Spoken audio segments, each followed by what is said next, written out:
Hello, everybody. Welcome. Hey, hey. Welcome. Sorry, we're a little late. Sorry, we're a little late, and Amirul's missing. For some reason, he's in the call, but he's not here.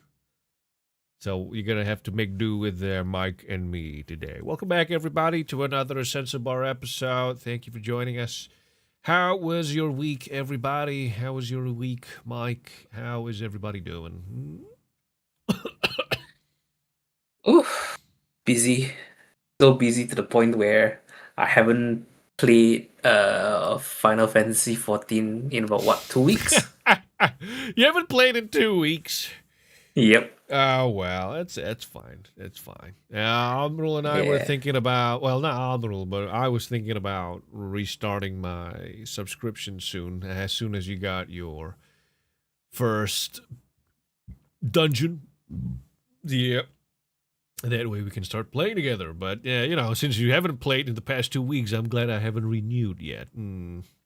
Oh, I think the my after the previous stream that I was on, I managed to do I think the first 3 dungeons.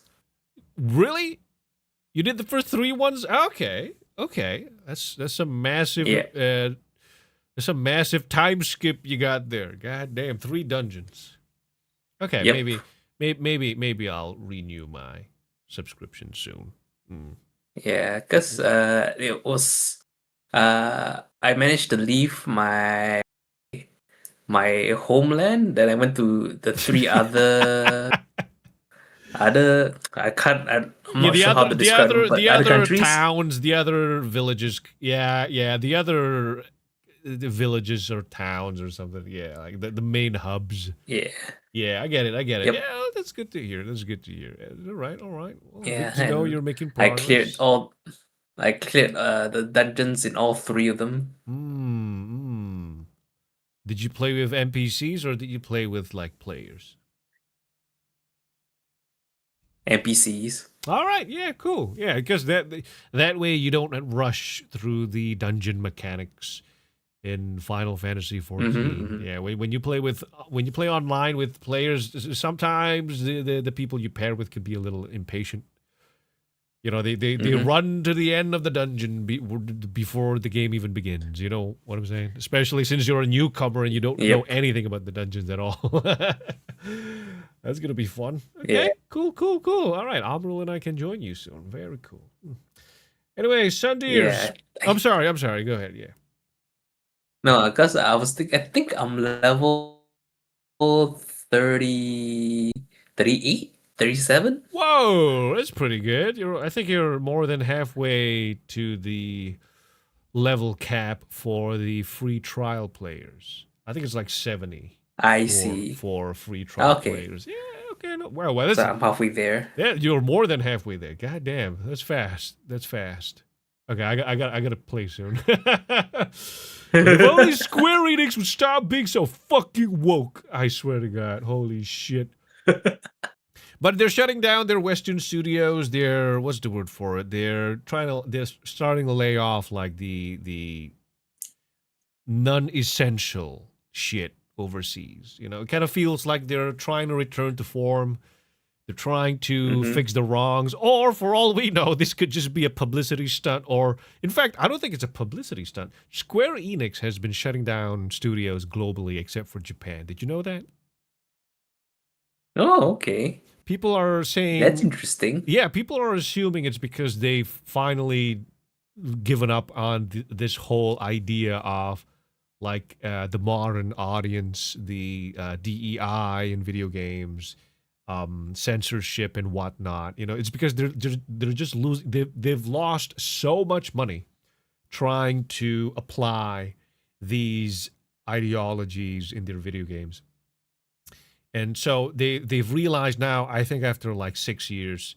That is, it's not working out. People are not enjoying the games. Even Final Fantasy 14 has lost like what more than 50% of its player base since the latest expansion, which is whoa. that's that's not a good sign. It's not a good sign. And then it's like, why is everybody leaving?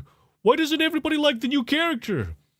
And then people started complaining. Well, maybe it's because the writing sucks, and it's like all these ideology pride bullshit.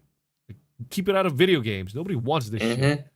Keep pandering to people who don't play the video game. Quit censoring Tifa's tits. You know what I'm Yeah, saying? exactly. I swear to God. Anyway, it's so Yep. annoying. Anyway, sorry to get sidetracked. Sandiers, how are you doing? How are you doing? We see you on YouTube. We see you on Twitch. I'm not sure if there's anywhere else.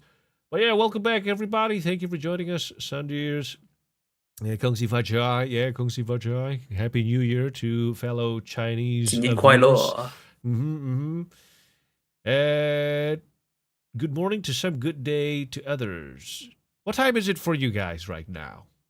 Sandiers, what time is it? Just curious. Because we are in the midst of discussing a change in the schedule. Like what time we start, what time we end. What time is it for you guys? Let us know. Haven't touched Final Fantasy 14 in a few years. Yeah, according to Admiral, because when you're in the friends list, they show you when was the last time this particular friend came online. And I thought I've not been playing Final Fantasy 14 for like 6 months. I thought I stopped somewhere around June 2025. Apparently, according to Admiral, the logs show that I last logged in over a year ago. I don't remember stopping for that long, but wow, time really flies. Goddamn. I swear to God. Yep. It's 8:48 p.m. Oh, is that GMT plus 8? Lonely's van. Okay. Nearing 2 p.m. in Europe. Okay. Interesting. Any American time slots? Any, what do you call it? Oceanic time? I believe Oceanic right now is like 12 a.m. or something. GMT plus 8. Hey, GMT brothers. We got a GMT brother in the chat, Mike. You mean the GMT plus 8? GMT plus 8, brother. Plus 8. Nice. I like that. Hexagon. No, octagon. Pentagon? Octagon. Octagon's got 8. Octagon. Yeah, GMT octagon. Yes. Where you from, son? Perth? KL? I swear to God, if he says he's from Singapore, I won't believe him. We have nobody from Singapore that follows us. Except the 3 of us.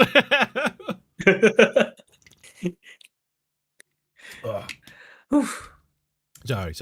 Anyway, while we wait for Admiral to join, while we settle down, get started, get comfortable, is there anything, Sandiers, you want us to discuss today?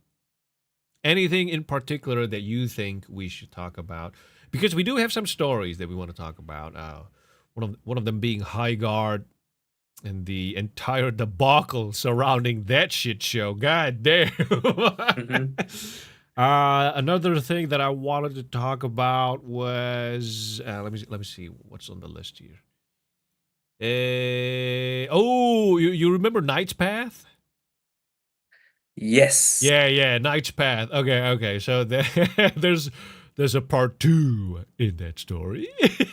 Ooh, okay. There's a part 2, especially when it comes to that other game that wanted to compete, or rather, people deemed was the competition to Knight's Path. Knight's Path being all right. Knight's Path being the standard. Like what gamers want: authentic, fun experience, and then the what do you call it? The competitor to Knight's Path, which is that.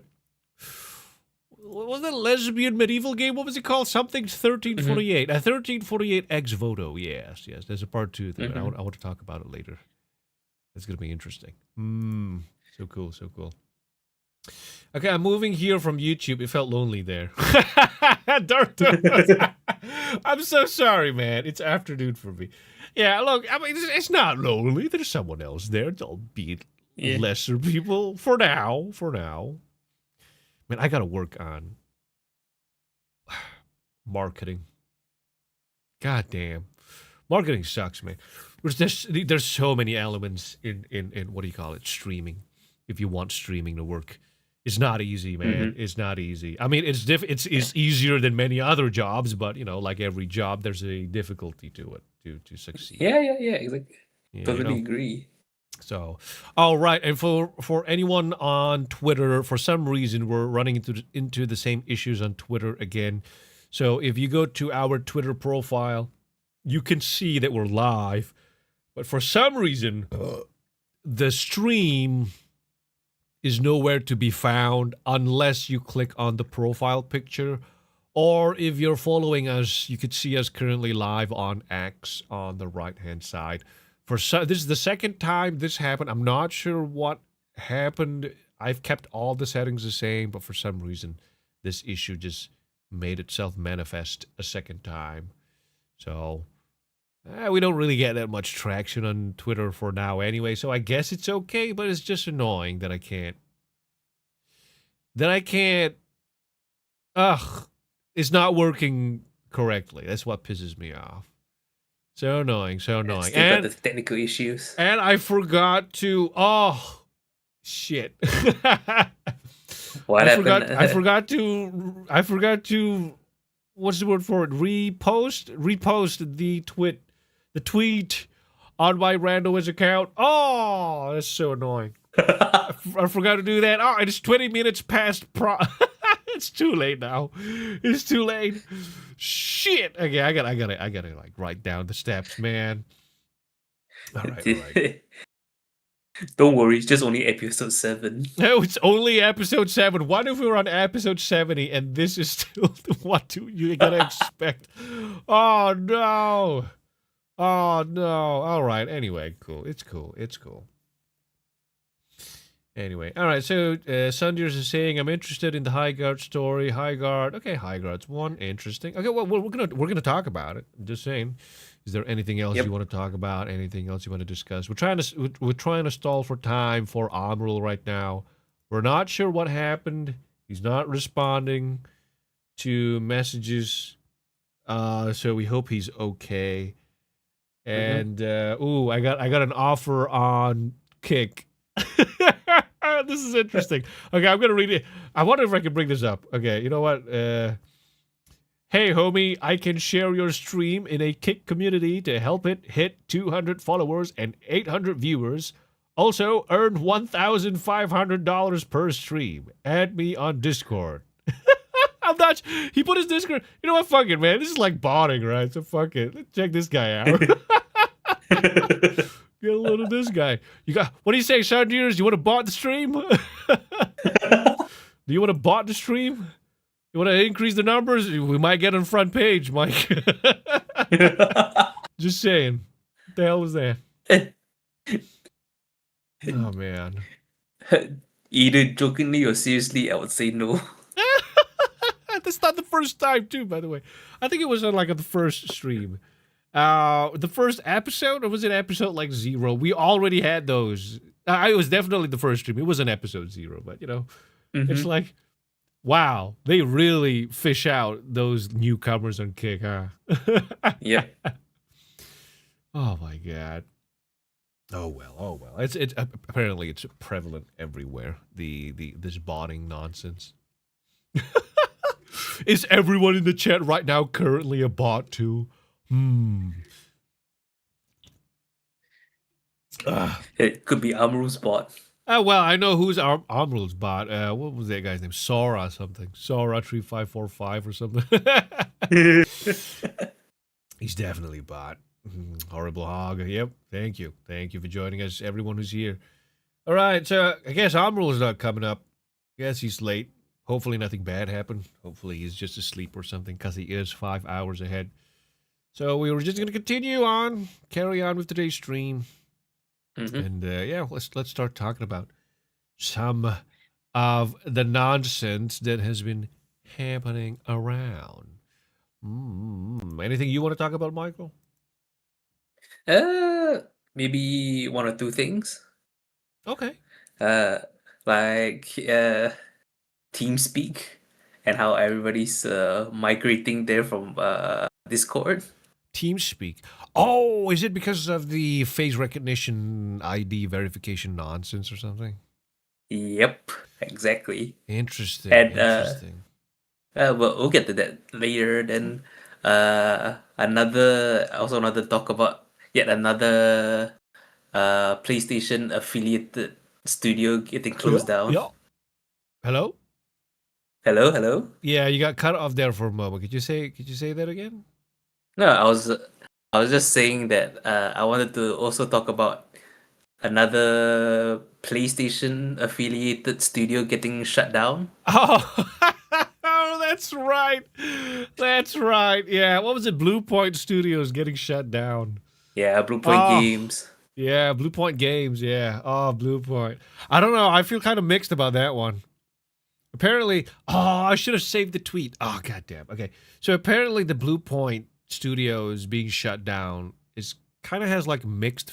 It's like a mixed bag Mm-hmm. because Blue Point Studios remastered Demon Souls and what was the other And one? Shadow of the Shadow of the Colossus. Colossus, right? Exactly. But the problem was people felt like Blue Point. So the people who are upset because Blue Point Studios was supposed or was believed to be the ones who were going to remake Bloodborne eventually.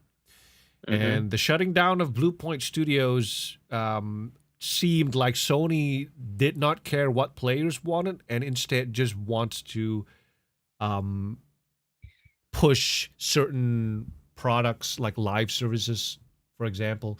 You know, they want to Mm-hmm. keep like the, what do you call it, triple A um, slop that they're making the main focus and not what players Mm-hmm. actually want. And then what was the other one? Okay, so that's what those are the people who are upset that Blue Point got shut down. However, on Mm-hmm. the other hand, the people who are glad that Blue Point got shut down was because when Blue Point remastered, what was that game? Demon Souls. I was going to say Dark Souls. Demon Demon Souls. Souls, yeah. But they said that the Demon Souls remake was littered with DEI nonsense and I like, see. what do you call it? Modern audience censorship and what do you call it? Like race swaps, apparently. Like certain characters were suddenly black for no reason. Certain characters were censored through their clothing. There was a tweet about it with like the side by side comparison. And I should have saved it, I but I see. didn't save it. God damn it. Oh, okay. Yeah, so So that's the that's different from the tweet that you were that I saw as well yeah. So regarding Bloodborne remake. right, right. So it's not that the Demon Souls remake was bad. Like it worked, it was good, people liked it, but the elements were alive in it. You know, the DEI elements were alive in it, and that's why people were saying that Blue Point Studios was probably compromised Mm-hmm. when they made the remake, and you know because of that they were probably they were kind of like not sad that Blue Point got shut down because Mm-hmm. they what do you call it? They felt like if Bloodborne got remade, it would have been remade with these elements too. Mm-hmm. Hmm. So that's why that's the other camp of the Blue Point shut down. You know, the people who are like, Mm-hmm. well, you know, they did this. Yep. But for me personally, well, for me, I didn't play Demon Souls remake. I didn't play the Shadow of the Colossus remake. I have the originals. I just never played the remake. I don't even have a PS5. But it does suck that this is the direction that Sony is moving forward in. You know, they don't want to give what players want because players have been asking for a Bloodborne remake for the longest time. And they were Mm-hmm. hoping that Blue Point Studios would have been the one to remake the game. And instead, they shut down the studio. For Yeah. whatever I mean, reason. Yep, go on. yeah. Sorry to interrupt because there was a tweet that I have here saying that they actually sent a cease and desist letter to a Bloodborne remake project. Oh, yeah. Yeah. Somebody who was doing it on his own. Right. Yep. They also thought, okay, since we're getting this cease letter, uh, they're probably making it now, right? But in the light of Blue Right. Yeah, Point Games that was shutting the down. assumption. Yeah. That was the assumption. Yeah. Oh my God, son. Oh my God. Oh, such a. I mean, I'm kind of like iffy on the fact that he got the cease and desist. I mean, you are remaking a game, an IP that does not Mm-hmm. belong to you. So that does Mm-hmm. come with some legal complications, I would say. Mm-hmm. But he was really. I think I read. Do you have the post for? Yes. Okay, so I have it on my phone. I can send it to you. Give me a yeah, minute. you send it to me. Yeah, so we can show it on screen. So there are some legal complications when you're remaking a game that doesn't belong to you without permission. But the guy seemed like he just genuinely wanted to. What do you call it? He just genuinely wanted to recreate Bloodborne in with like modern assets and frame rates. Like basically he just wanted to remaster Bloodborne because that's just Mm-hmm. how much he loved the game. He wasn't trying to plagiarize the IP or anything. And when they sent him the cease and desist, he was really cooperative about it. But the Mm-hmm. the problem was when they told him to shut down, he got a little excited, according to what Mm-hmm. I understand. And he's like, "Oh, so they're probably making a Bloodborne remake. Oh, that's gonna be cool." And that was in 2024. And then fast forward to 2026, Bluepoint got shut down. Oh my god, what Mm-hmm. is happening? What is The happening? I sent you the tweet already. Mm-hmm. Mm-hmm. Did you send it on Discord? It's on the. I sent it through messaging.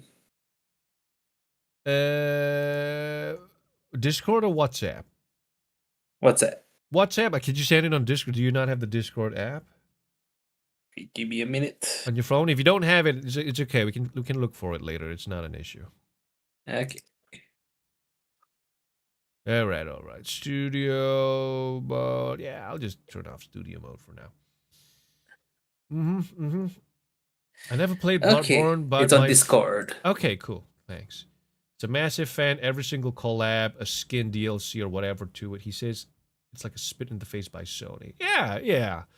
That's where the frustration is coming from because people are making it so obvious that they want a certain product. It's like, I have money waiting for a Bloodborne remake. I will pay money for this remake. And Sony's like, yeah, we're gonna shut down the studio that remade that would probably have Yeah. remade. We're not gonna give you what you want. Instead, you're just gonna consume what we want you to consume. That's where the frustration's coming from. You know what I'm saying? Yeah. I mean, have you like almost every state of play from PlayStation or any other live stream for game trailers? There's always a group of people. Bloodborne Yeah, remake, yeah, Bloodborne yeah, yeah. 2. It's always people like screaming, "Oh my god, Bloodborne! Finally, Bloodborne!" and it never comes out. It's so sad. It's so sad. Okay, let me pull up. Yeah. Let me pull up the link. Okay, here we go.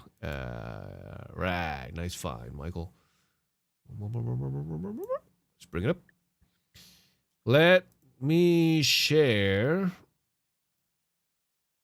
this on stream. Let's start with this.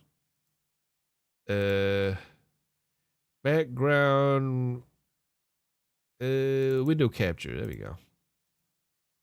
Haha. All right, let me see if this is it. Okay, yeah, there we go. Okay, so it's from a guy called Maxime Fulquier. I hope I'm saying your name right. Forgive me if I'm not. Could you see that on screen? Did you see Yep. that? Did you It's see on that? screen. All right, here we go. So, all right, so let's read it out loud. With the closure of Bluepoint Studio, now feels like the right time to share something. Sony sent me a cease and desist letter regarding my second Bloodborne remake project that I posted about in November 2024. Now, I don't correct me if I'm wrong, but this is not the guy that made the PlayStation 1 Bloodborne remake, D-make, right? It's a different guy. Let me just do a background check. Sure. Anyway, I'll keep reading first in the meantime. I was incredibly excited about this project and worked on it a lot in my spare time. Then I received the letter that you can see here. I told myself, okay, I expect that this might happen. Maybe it's because a real Bloodborne remake is actually in development, with Bluepoint leading it for the PS6 launch. Oh, right, the PS6 launch. I didn't say anything in March 2025 because I decided to repurpose all the assets I had created for that project into a new game set in my own universe inspired by Bloodborne. That's constructive, that's good. And I'm pretty sure people will appreciate this game that you're making, if you're listening, which you're probably not, but I'm just going to say it. My plan was to reveal the letter once the game was ready to communicate. Unfortunately, plans have changed. I'd rather speak about it now as my disappointment is immense. The disappearance of Bluepoint is a tremendous loss for the industry and for the dream of a Bloodborne remake. So why are you making such absurd decisions, Sony? Shutting down such a talented studio while you're not even making a Bloodborne remake, and on top of that, sending cease and desist letters to small fan projects. Are you serious? So basically, the idea is, okay, let me see if we can bring this here. Okay, March 11, 2025. So this is last year to Maxime Fouquier. Dear infringement of Sony Interactive Entertainment LLC's intellectual property rights, we represent Sony Interactive Entertainment, SIE, with respect to certain intellectual property matters. As you know, SIE is the owner of the Bloodborne video game and owns an incontestable trademark registration for Bloodborne in the United States, as well as trademark registrations in the European Union, the UK, as well as other countries. These trademarks registrations cover amounts, yada, yada, yada. Recently has come to SIE's attention that you are utilizing the Bloodborne name in connection with a new video game titled Bloodborne Top-Down Arena. That appears to be a remake of the Bloodborne game from a different perspective. Your post on X, formerly known as Twitter, announcing the game's development is reproduced directly below. So yes, he received this letter, and it seemed like he was very cooperative about it. After they sent him the letter, he did not pursue the matter further. He just shut it down, and he decided to reallocate the assets that he made for the Bloodborne remake into his own game. All right, gonna stop here. Not feeling well later, guys. Oh yeah, because Albrill's not here. I see you, Sora. Take care, son. Take care. Thank you for dropping by. We hope you recover soon. Thank you for being here, son. Take care. Take care. We'll see you in the next one. All right. Get well soon, Sora. Get well soon. And sorry that Amru's not here. Yeah, that's like twice now. Albrill's not here. Sorry about that. Take care, son. Fouquier. Okay. Okay. Go on, Mike. Sorry. Explain yourself. Fouquier, Maxime Fouquier is the developer of Bloodborne in a Diablo-like. He made it look like Diablo. Like a dungeon. Okay, like a roguelike dungeon. Okay. Yeah, the D-make was made by LMW Media, if I'm not wrong. Give me a minute. Right, waiting for you. Yes, LW Media. Yeah, that's the developer for the PS1 remake of Bloodborne. I see. Interesting. So it's a different guy. Yep. Okay. All right. So now we know. But yeah. So either way, he basically cooperated, and that's I understand where the frustration is coming from.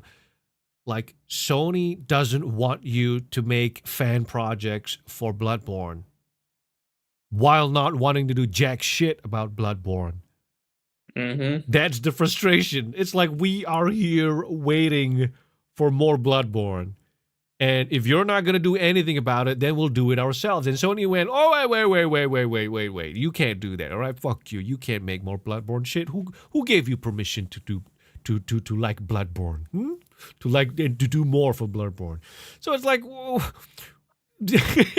you're blue balling your fans. What are you doing? Yeah. How else am I going to get my fix? How else am I going to get my fix? People are waiting to give you money for more of this. And you're going, no. You're going to play Ghost of Yotei, and you're going to like it. That's the alternative. No Bloodborne for you. You play Ghost of Yotei, okay? Lesbian samurai that steals her brother's son. with her girlfriend or something like that. Oh my god. I swear to God. It's so fucking annoying. Holy shit. You get shit writing. Fuck you and your Bloodborne. Yeah. So annoying.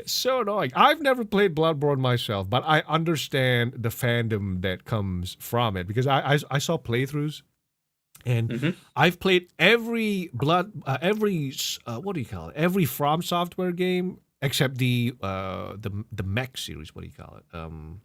Armored Core. Armored Core. Yeah, I haven't played Armored Core yet, but I played all the Dark Souls games. I played all the Elden Ring games, Night Rain as well, and Sekiro. Sekiro as well. What was the other one? I think that's it. I think that's it. So if Bloodborne is anything compared to these other Souls-like games, I can understand the enthusiasm and the fandom behind it. In fact, because it's so unique in its what do you call it? Visual style. I think it's more not gothic. What's the word for it? It's English Gothic. There's a name for it. There's a term for it. Victorian. That's the word for it. Mm-hmm. It's so iconic, even amongst the Soulsborne uh, franchise. Mm-hmm. Victorian, yeah, that's the word for it. Yeah, the Victorian. And so it's I can understand the fandom, and I can understand the excitement, the enthusiasm, and I can also understand the vitriol at Sony's decision today. The overall direction it picks stood out. Yeah, exactly. Mm-hmm. Oh my god. I mean, and like this marks like what the third studio that is affiliated to PlayStation that got shut down, and they all was based on live service games. Mm-hmm. So you have Blue Point Games, Mm-hmm. you have Neon Neo Koi Neo Koi. Neon Koi, Neon Koi. yes, I don't think Neon Koi I've. or Savage Game Studios. Okay. Okay. Uh, it was supposed to be a mobile live service action game developer, but it got shut down before it even had anything released. Really? Yep, Really? yep. Wow. And the other one being Firewalk Studios. You wanna guess what game came out from Firewalk Studios? Was it a Concord? Yep. You gotta be kidding me. Ah, what are you doing, Sony? Oh my god. They're walking into a pit that they can't walk out of. And that's so fucking funny. That's so fucking funny. Yeah. So what you were saying about Square Enix, looking at their mistakes and trying to get back to form, PlayStation Mm-hmm. is doing the opposite, Wow. kinda. They just can't help but fuck themselves, man. I swear to God. Yep. So annoying. Oh well. Oh well. Oh, sorry. Oh my god.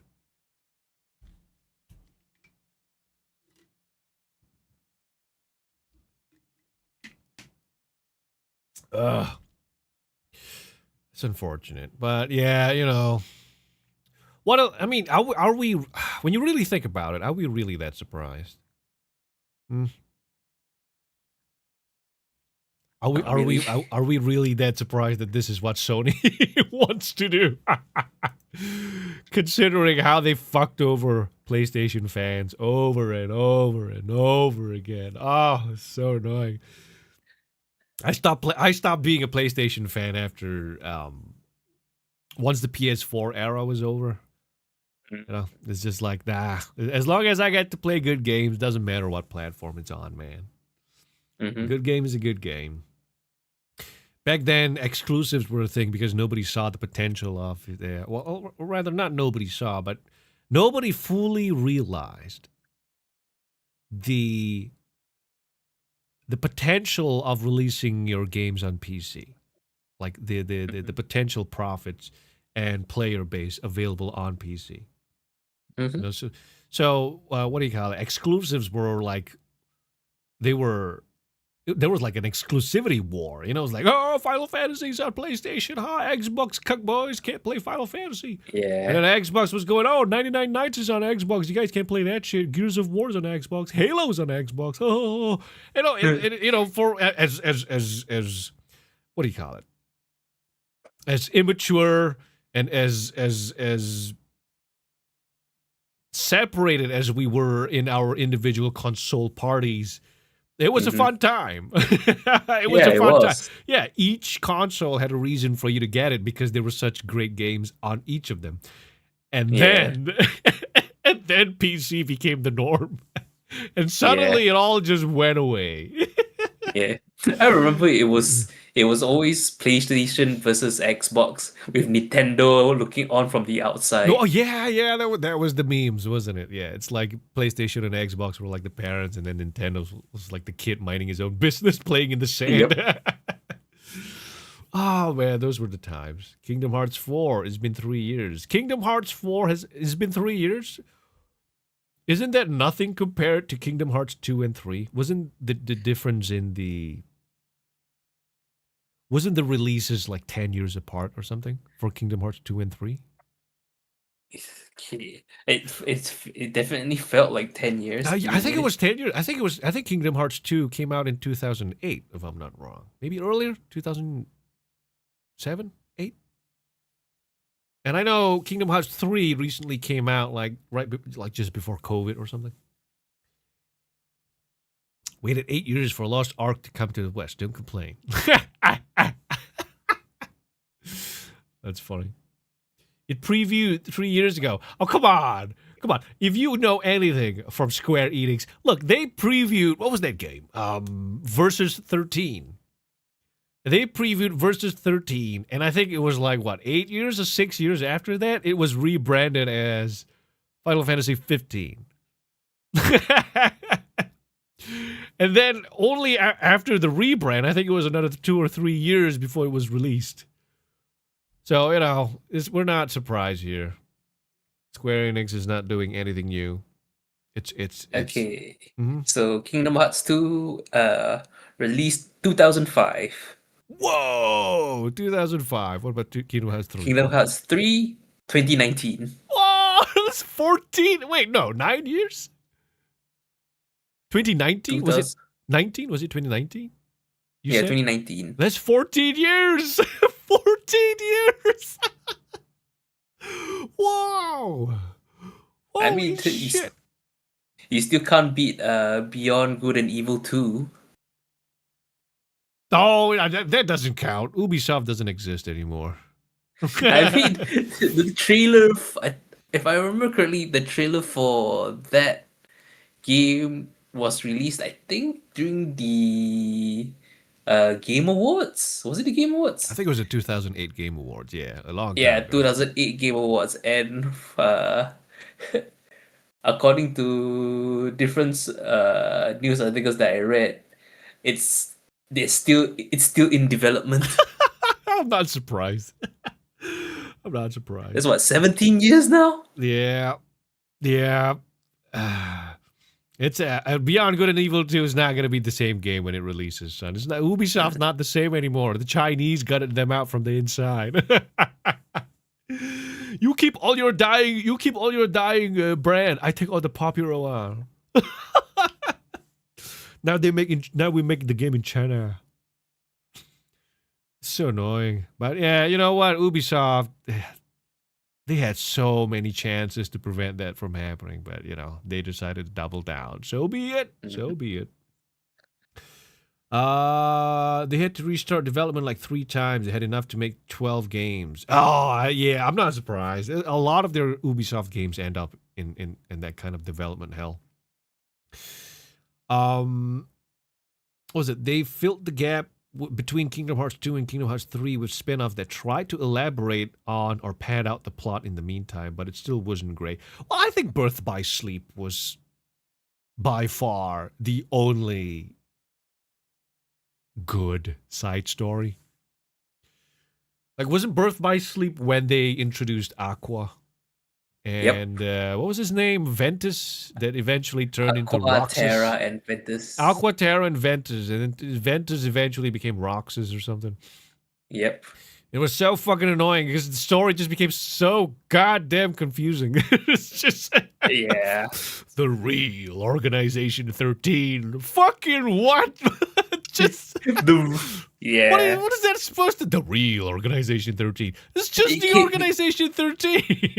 it became way too messy. It's way too messy. It's so annoying. It's so annoying. But I remember playing Birth by Sleep.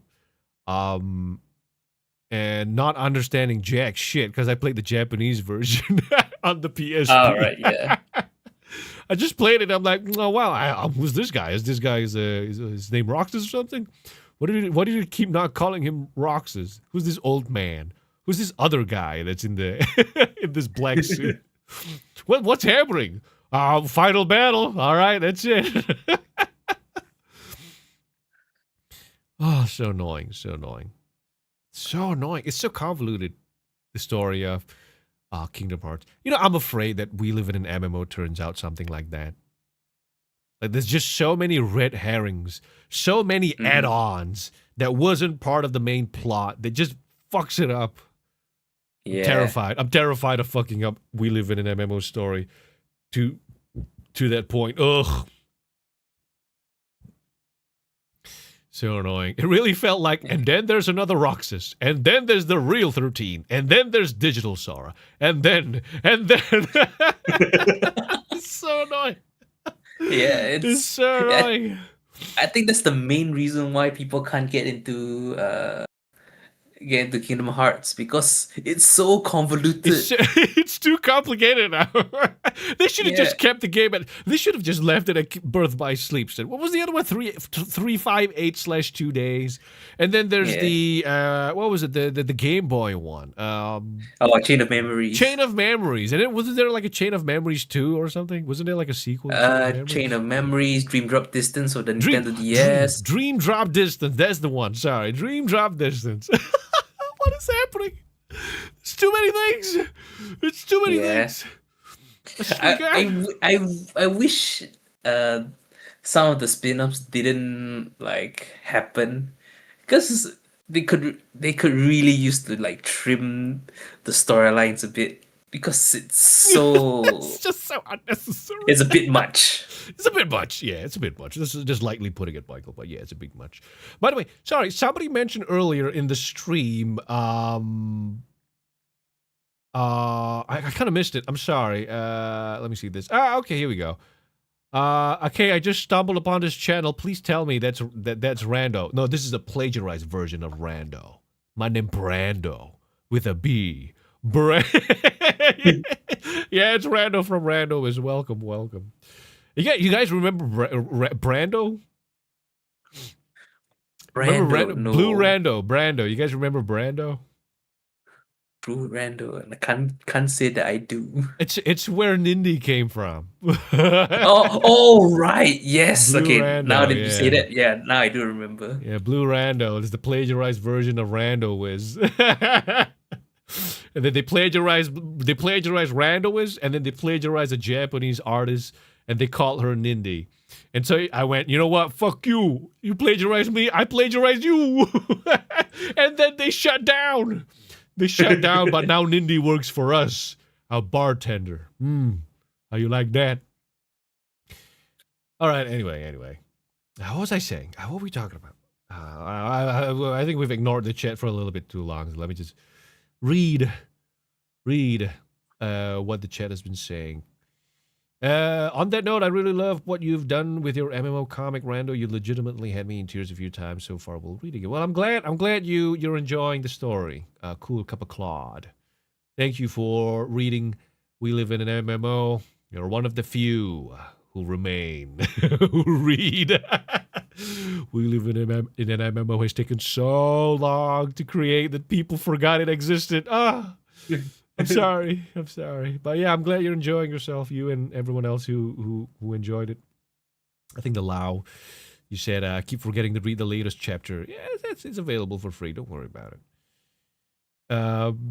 Darkness, darkness, darkness. Man, shut the fuck up. Oh yeah, yeah. That's the one thing that always rubbed me the wrong way about Kingdom Hearts 2. It's how it took itself so fucking seriously, son. Yeah. It's so whoa. It's like when it came to like the main plot, it took Yep. itself so seriously. It's like, what do you call it? It's like Edgelord? it's like main character syndrome. You know what I'm saying? It's like Yep, the characters. Everyone's acting like they got main character syndrome. It's like so edgy and serious and no room for jokes. No room for lightheartedness. It's overdone. And the darkness and the light and the nobodies and the heartless and the nobody and the fights and the keyblades and the teleportations and fuck you Disney and Mike Wazowski. It's like whoa, it's like you're like calm down, sir. And the brooding, don't forget the brooding. The brooding, yeah, the brooding, yeah, the the brooding. Oh, Shining In, thank you for being here. Another pioneer. Thank you for being here, Shining In. I gotta go, but flower. I have to go, but have flower. Well, thank you for the flower, Shining In. Have a flower back, and we hope to see you again in the next one, in the next episode. Thank you for just being here. Yes. See you Shining In. Good night or good afternoon. No, wherever you I are. believe it's night. Yeah, if I remember correctly. Yeah. All right. So they had to restart development. Oh no, we read that already. Ventus, Terra, Aqua, and Old Fart Xehanort. Oh, is that the old guy? Yeah. Xehanort. Xehanort. Oh, so annoying. Darkness and the darkness and the darkness. Yeah. I forgot Man, about shut that, the yeah. fuck up. Yeah, so annoying. The absurdity of the Disney characters acting like Final Fantasy characters is funny. I don't know, man. It's like, I mean, it depends on. I don't think it was that bad in Kingdom Hearts 1 and 2. Yep. No, wait a minute. No, in 2 it started to get like really, not really bad, but it started to take itself way too seriously in Kingdom Hearts 2. But in Really? Kingdom Hearts 1, I felt it was more. What's the word for it? Like more Team? uppity, more uppity. Like everyone's having Okay. like all the characters were having.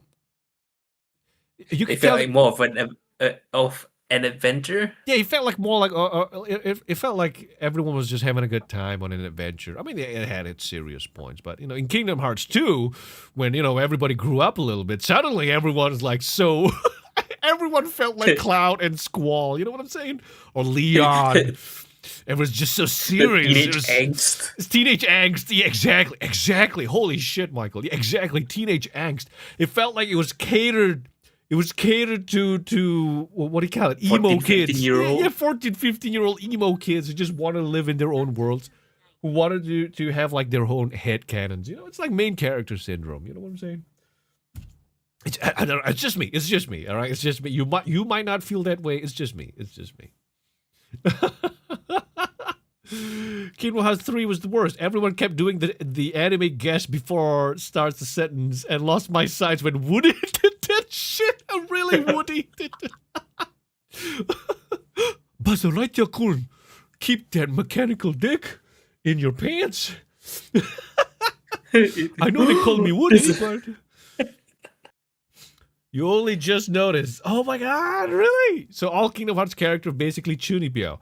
I'm not sure. Apparently, it's worse in 3, but in 2 is when. Well, is it Chunibyo? I guess so. Holy shit! Yeah, I guess so. Especially the Organization 13 members. Everyone's like Chunibyo. Everyone. Except maybe, what was his name? Axel? The red-haired guy. Yeah, Axel. Axel, yeah. That guy was like the, what do you call it? The comic relief. Like Axel was a pretty cool guy. Go on. No, because if I remember correctly, in another game they changed his name to, what was it? He had another name called Leah. Oh, I think it was a 3FI8/2 days. It was like when Ventus was part of the organization or something like that. I see. Something like that. And then you got like that blue haired chick that became Aqua or something. Yeah, yeah, yeah. I don't know. It's so fucking confusing. But you know what? Fuck it, man. Fuck it. All right. Anyway. We're gonna go on a ad break soon. We're gonna basically it's just we're gonna go for about 5 minutes. So feel free to do some stretches, take a break, go to the bathroom. We do this 5 minute ad around 5 minute ad break to stop Twitch from forcing pre-roll ads to newcomers or anyone who's dropping by the stream for the first time. So, yeah, we're going to go away for about 5 minutes. We'll be right back. Take care, everybody. Don't go away. Well, we'll BRB.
Hello.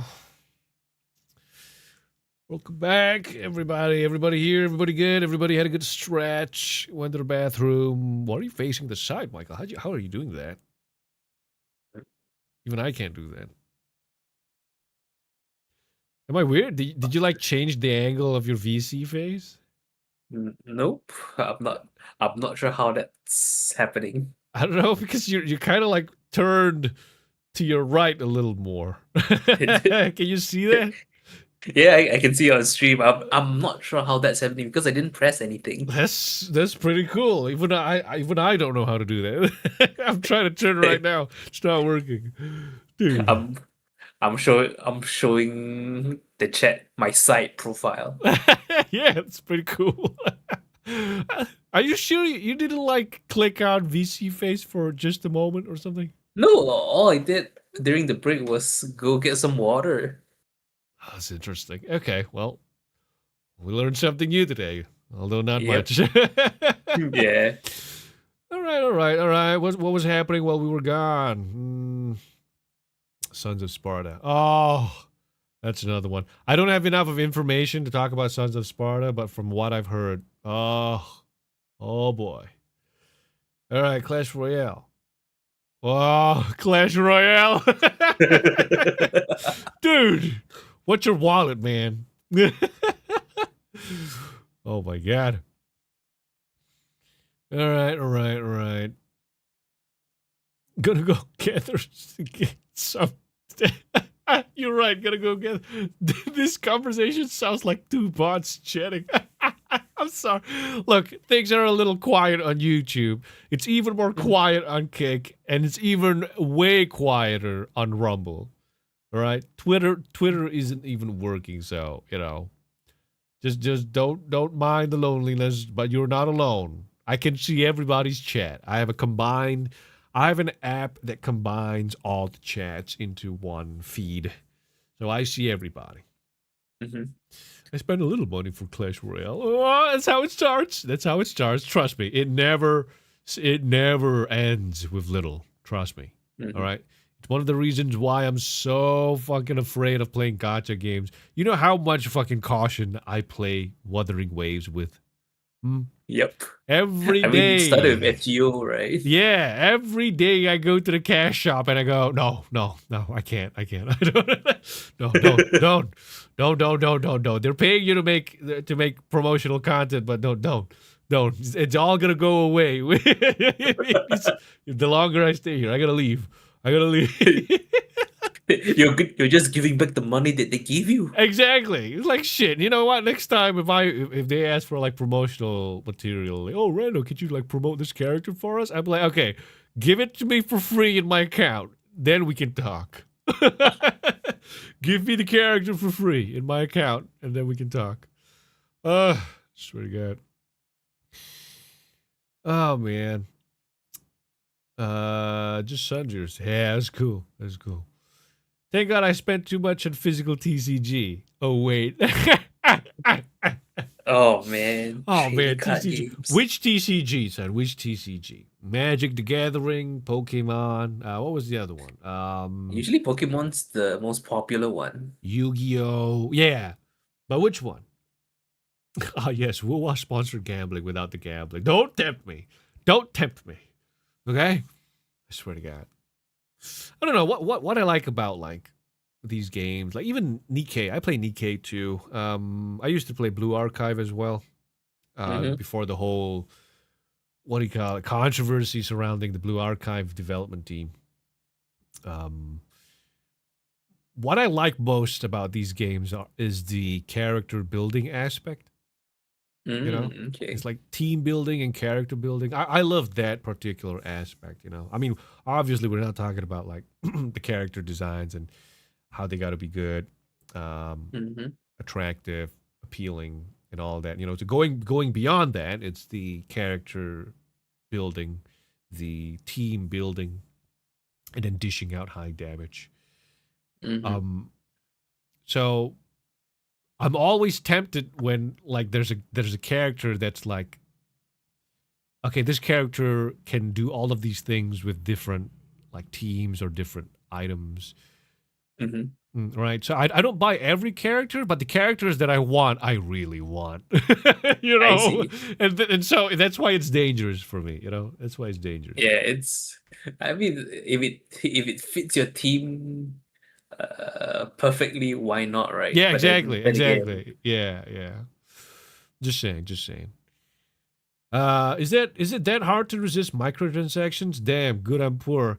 It's not about how hard is it to, I'm not sure about everybody else, but for me particularly, I have what do I say this?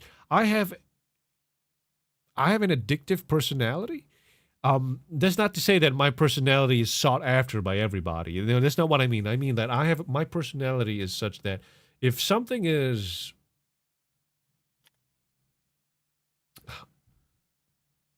if something is enjoyable, if something provides gratification and pleasure, it's hard for me to step away.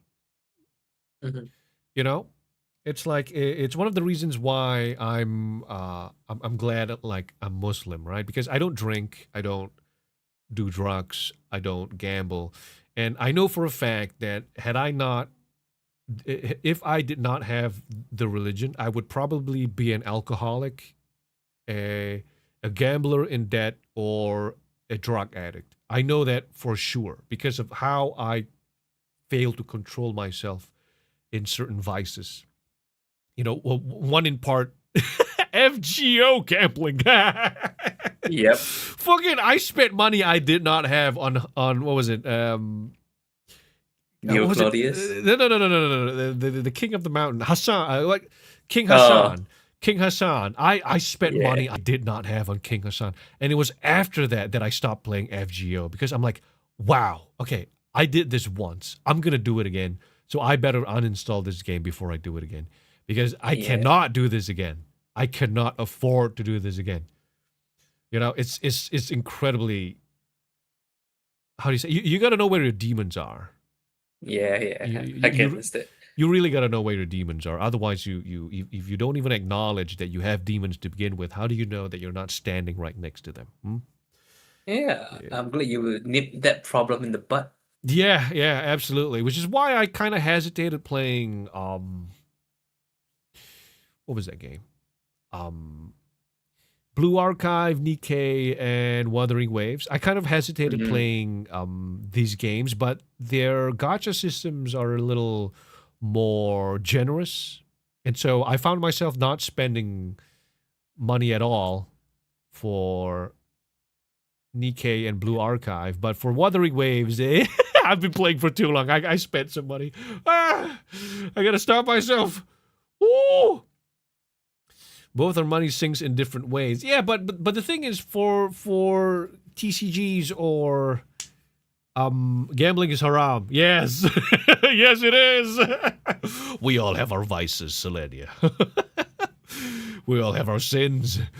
I equate spending money on live service games and other stuff to hobbies like Warhammer and figure painting. Both are money sinks in different ways. Yes, okay, I'm inclined to agree and disagree because the main difference in spending money on gacha and Warhammer figurines is when you spend money on Warhammer figurines, you get what you pay for. When you spend money on Hmm. gacha games, you're spending on chance. Yeah. And you You don't all might get. yeah, exactly. You don't always get what you pay for. That's the difference. That's why and it's dangerous. sometimes and sometimes what you pay for may be a too high of a price. Exactly. That's why it's different and that's why it's dangerous. Given the choice, I would rather be addicted to Warhammer than I would be to gacha games. Because at least when I spend money on Warhammer, I know what I'm getting and I'm getting it in my hands when I make the purchase. Right? Hmm. And I'm talking about OG Warhammer, not the female custodian bullshit. All right, not the retcons that have happened in recent years. Zenless Zone Zero had some hot ass characters. I had to quit though. Yeah, I played Zenless Zone Zero as well, but I had to stop because the what do you call it? I guess the gameplay loop wasn't. It didn't capture me as well as Mm. it did other people.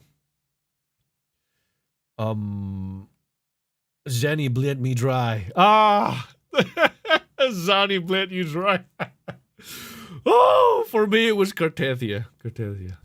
She's my favorite character. Cartethia is my favorite. Cartesia is my favorite character in the game. Oh my god. So fucking stubborn. Oh man. Oh man. All right. Anyway. I don't mean to get sidetracked. Sorry. Yeah. This is exactly why I don't play other gacha games other than FGO Mm, because one's enough. one's enough. And in fact, FGO is one of the more stingy ones. Yeah, it Yeah, is. it's really one of the more. It doesn't have a what do you call it? Like a pity system, a fail safe system. You know, Yep. if you don't get your character after like 100 tries, you're shit out of luck. That's it. Yeah. Hmm. So I Hmm. I know I can spend my time, my money, like I can watch myself Mm-hmm, mm-hmm. knowing that. I'm glad you can. I'm glad you can. Because I can't. That's for sure. I know I can't. I know I cannot. Ugh. I swear to God. All right. Anyway. Let's talk about High Guard. What we wanted to talk about today. Switch. Studio mode. Let's just double check. Okay, here we go. High Guard. All right. Okay, so just a quick recap. High Guard was a game that was announced at the end of the Game Awards last year. Was it this year? Well, the Last year. 2025 Game Awards. It was given the prime slot, the last slot, where everybody had their eyes watching after the game that won Game of the Year won the award. Mhm. And immediately everybody saw the writing on the wall because they recognized the patterns of the game being bland, being unappealing, being uninteresting. And when the game Mhm. launched, it launched to 100,000 concurrent players on launch day, to which now it has dropped to, I think, what was it, like 8,000, 5,000? At one I point, think it it dropped to was like 1,000. 2,000. Now it's I think barely 1,000? 1,000. Yeah, like barely 2,000. I gotta check this shit out. Okay, hold on. Hold on. What's it called? SteamDB. Is that right? SteamDB HighGuard. Yep. HighGuard Steam charts. All right. Place your bets, everybody. Place your bets. Oh, yeah. What? No. Place your bets. What's your numbers? What's the numbers? All right. It's sitting at 1,000. It's sitting at 1,000. Oh my god. Yep. My god, son. How'd you do that? How'd you do that?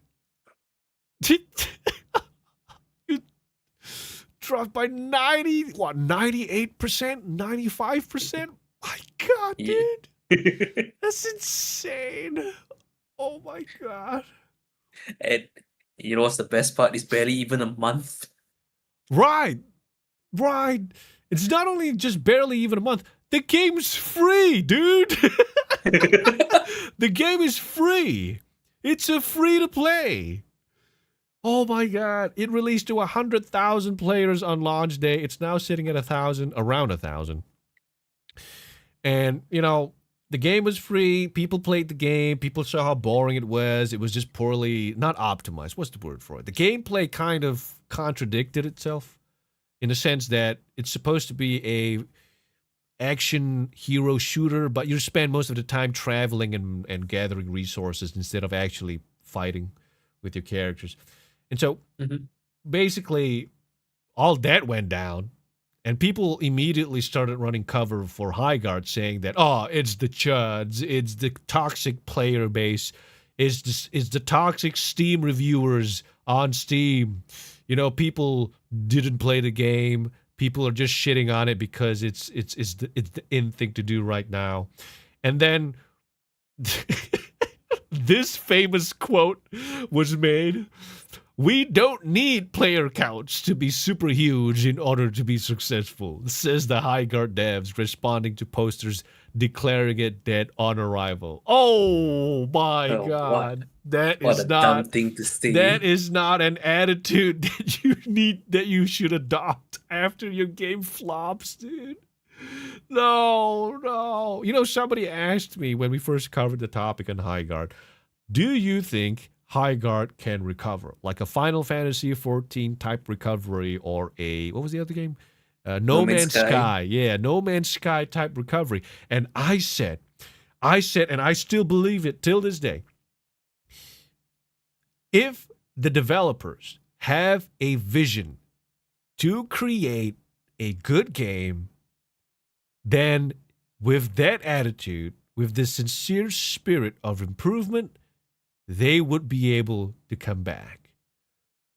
But if the developers are filled to the brim with entitlement, if they make this game not with vision, but with entitlement, if that is the attitude that they're going to adopt, this game is fucked. It's fucked, right? And guess how they responded throughout this entire ordeal?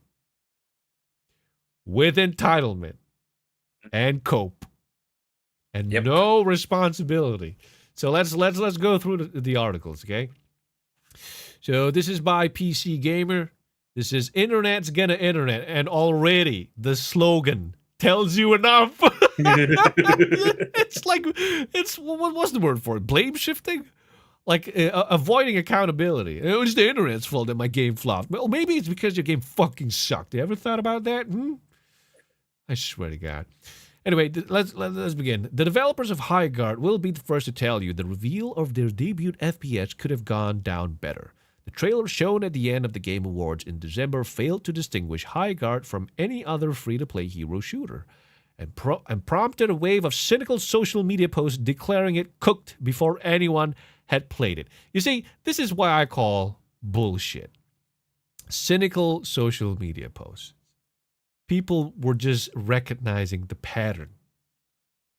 If your chef squats on your table with his pants down and he starts herniating and you tell him, why are you serving me shit? You know, you can't stand there and you can't be the chef and go, I haven't put shit on your plate. How do you know I'm going to serve you shit? What's the matter with you? Fucking what? Okay, that's on us. Wildlife. Okay, hold on. That's on us. Wildlight Entertainment CEO Dusty Welch told PC Gamer at a hands-on event in Los Angeles last week. We could have made something that did a better job of highlighting the unique loop of the game. All right, that's a fair assessment of your failure. In anticipation of Highguard's launch, I asked Wildlight what it makes of the internet's propensity to judge a game's health by using the only metric available to the public, Steam concurrent players. What? That's not. What is the statement? What? The only metric available to the public is Steam concurrent players. I'm sorry. Judge a game's health using the only metric available to the public. What? Okay, whatever, man. Okay, so this is the kind of article that we're going in. Okay, already. Okay. And this guy's. I swear to God, if he runs for more cover, if he runs for cover for the rest of the article. What if Highguard doesn't immediately have a lot of players? Is that an immediate problem for the studio's future? Honestly, we don't need player counts to be super huge in order to be successful. Lead designer Muhammad Alavi told press in a group interview. We're a small team, a 6-player match, Highguard's max player count at launch is not hard to find. While we're really hoping for... it's not hard to find, okay. What we're really hoping for is a core group of fans that love us, that will allow us to grow. Being the ire of the internet hate machine sucks, but at the same time, I try to focus on making the best game I can and getting that game into people's hands. At the end of the day, that's all that really matters. Notice how it's our fault.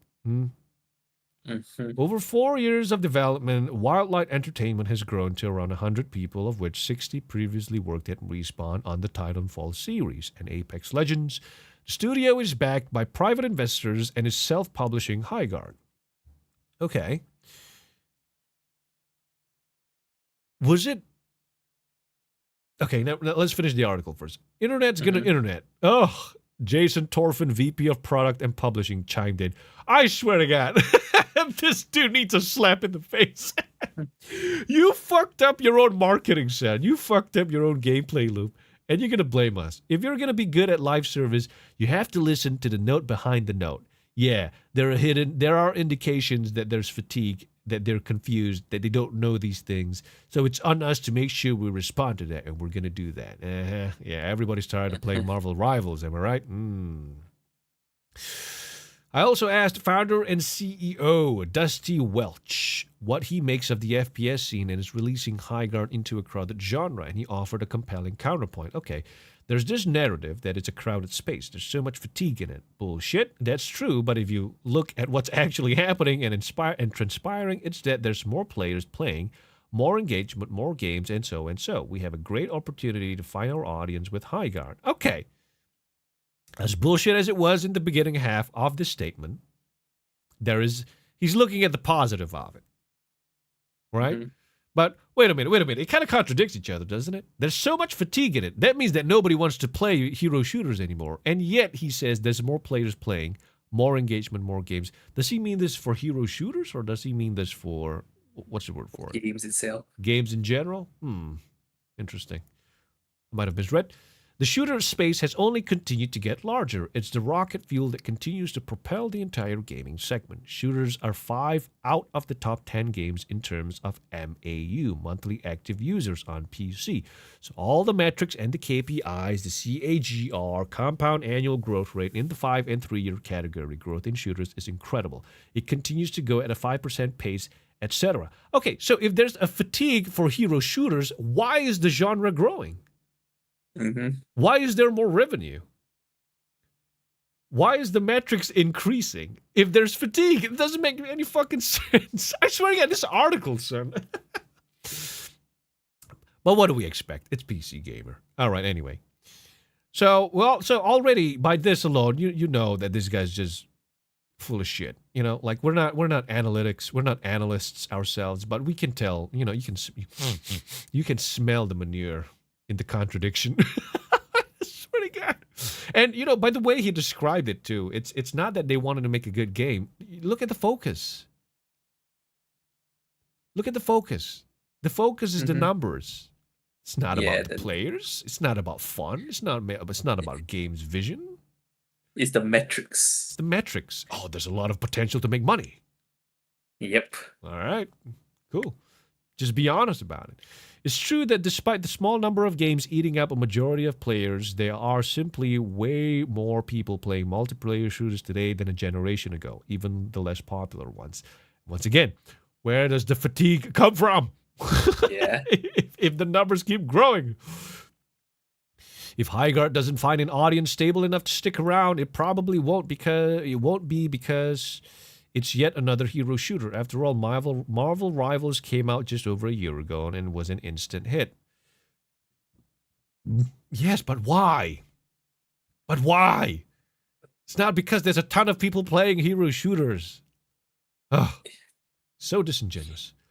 Having played a few hours of Highguard with other press, my doubts are specific to the unique game mode that the whole game is built around. A multi-phase 3 versus 3 tug of war where teams fight over the right to raid each other's bases and blow up generators. It's got complexity and depth, but I didn't go home jazzed to play it again. Okay, so why didn't you tell them that?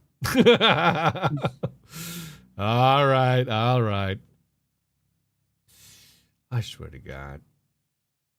And then a week later, they released 5v5. Yes, they did. A week later, they added the 5v5 mode. But it's too late. You lost about, 80 to 90% of your player base by that point 7 days later? Oh, Yep. my God. I swear to God. When was the last time you played DD? What's DD? What's DD? DD. Dragon's Dogma? I only played the first one, not the second one. All right, so anyway, sticking to this topic before we get distracted. So this was Highguard before launch and on launch day. We don't need high numbers. Our game will do just fine. It's the players' fault for calling our game bad. They don't know what they're talking about. They don't know a good game when they see one. A week later, breaking. Wildlight Entertainment, creators of Highguard, has seemingly laid off most of its staff after the game failed to retain its player base. Whoa, shit! What happened? What happened?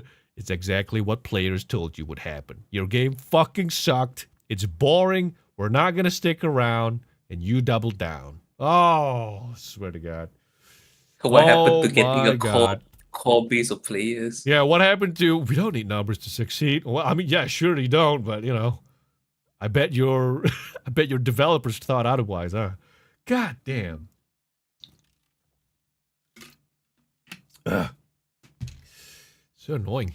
So annoying when they're disingenuous. So this disingenuous. Let's read.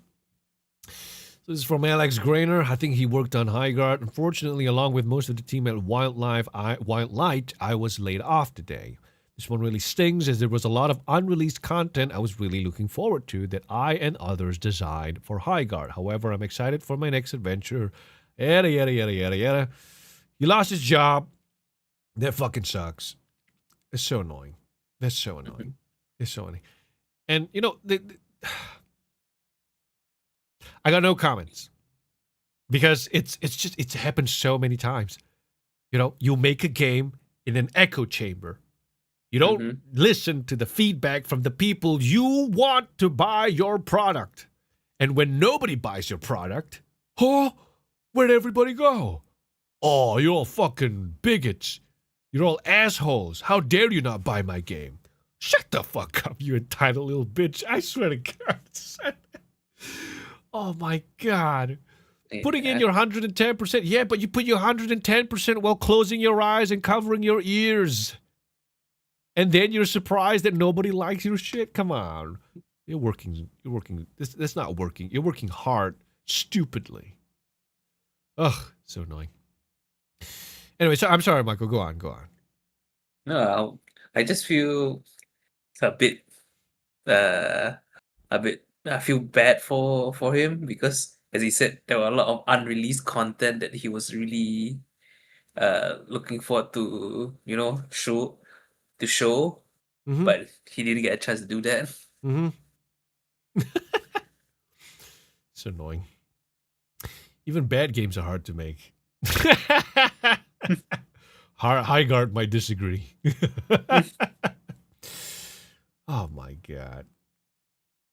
It's not even don't listen to people who would buy your product. These people went past that. They have the audacity to think that they can pick and choose correct audience that aligns with them personally. Well, how did that pan out for them? Yeah, it might be that. Thank you for your insight, C and Red. Yeah, but exactly. How did that pan out? This this sounds like the next Harry Potter book. You ever heard about that? The next J.K. Rowling release, the next Harry Potter book. Have you heard the next book, Michael? It's called Harry Potter and the Audacity of This Bitch. You heard about that one? I came across that tweet a long time ago. I thought it was fucking funny. I thought you were gonna. I think I heard something similar. Was it the Lion, the Witch, and the Audacity of This Bitch? Oh yeah. That's another one. Yeah. Well, the Legend of Narnia, well, the Chronicles of Narnia, the Lion, the Witch, and the Audacity of This Bitch. Yeah, Relooted. Oh, no, yeah, I got some stories about Relooted too. God damn, that's a fucking. Okay. We'll talk about Relooted after this. Okay, but let's finish covering Highguard first, because that's not all. It's not over. It's not over. When all of this was going down, right? When all of this was going down, I think it was the director or the creator of Highguard himself made this incredibly long statement on on Twitter.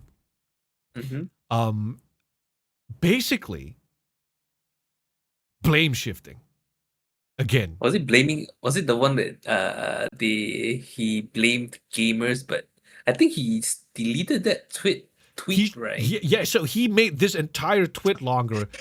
Well, people, I guess he wanted it to be like an apology to his studio, but it kind of just felt more like an avoidance of accountability yet again, And he basically revealed that Highguard was being created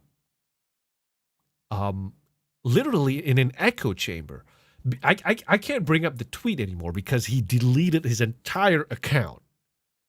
So the tweet no longer exists. I've tried to find like copies of it or screenshots of it, and the only thing I could find was an Asmon Gold video where he covered the topic. So I don't mean to plagiarize on Asmon Gold. You can watch the video yourself. I'm just interested in the message behind it. Here we go.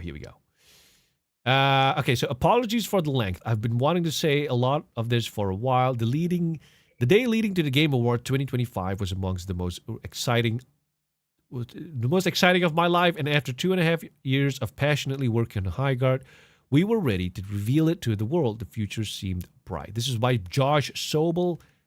I do believe he's the director of Highguard. So everyone I knew who had any connection to the team or project had the same sentiments. This is lightning in a bottle. I trust this team wholeheartedly. If there's one project nobody in the industry is worried will fail, it's yours. This has mainstream hit written all over it. There's no way this will flop. I could play this game all day. Imagine that. And what came out of it? Highguard. And, it's like, is that all the people that you listen to? Just the connections to the team and the project? Not to like game testers. Yeah. Alpha testers, beta testers, just the people working on the game. Of course they're going to say the game's good. They worked on the game. Yep. It's what? It's so fucking stupid. Yeah, maybe a neutral party. Yeah, absolutely. All right, so the internal pre-revealed feedback, even from unbiased sources, was quite positive. And where it was negative, it was constructive and often actionable. People who played the game, including us, had a blast. And since we were an independent, self-published studio, I want you to remember this: an independent, self-published studio built with royalties in mind. Okay, that's a very important part I want you to remember. This is the head. If I'm not wrong, correct me if I'm wrong what his position is, but this is coming from management of Highguard, We are an independent, self-published studio. Okay? All right, let's move forward. Many of us were hoping this could finally be the thing that broke the millennial financial curse. All right, so let's move forward a little bit. Let's see how much. There he goes up. Before you continue, Yep. he is the lead. He was the lead tech artist at Was. Wildlife. Was. Okay, I like that. Like, was. Okay, I'm sorry, Mike. You said the lead tech Tech artist. artist. Okay. So he's not the head of Highguard. Okay, so my bad. I take No. it back. I correct myself. Okay. But then the trailer came out, and it was all downhill from there. Content creators love to point out the bias in folks who give positive previews after being flown out for an event, but ignore the fact that when their negative leaning content gets 10 times the engagement of the positive, they've got just as much incentive to lean into a disingenuous direction, whether consciously or not. Are you fucking kidding me? Really? He's gonna sit there and say, content creators love to point out the bias in folks who give positive previews after being flown out for an event. It's the very problem that exists in games journalism. These people don't pay for the game, they get freebies. And if you get freebies, you're expected to talk good about the game. Because if I talk shit about the game after being given a free flight and hotel and a day at Disneyland paid by the company, I'm not going to get that shit again. So why would I talk bad about your company or product? Are you fucking kidding me? Look at all the free stuff I'm getting. Why are you Why would making I- it? Exactly. I'm sorry. Yeah, look at all the free stuff I'm getting, Michael. It's like, why would we? Why would we have such a negative impression of people who were paid to review the game? It's because they didn't pay with their own fucking money. They got freebies. Negative reviews do more clicks than positive. That's not wrong. I tend to disagree. If a game is good and people talk good about a game, it gets just as much. Well, no. Okay, you know what? You might have a point. It might do better in the algorithm, but that's not to say that positive reviews don't get traction or reviews. The free stuff you get at those events aren't even all that great. I don't know.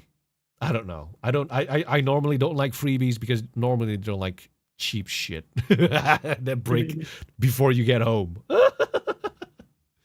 It's either that or there's some strings attached to that. Freebie. Yep. Strings attached. That's always a thing.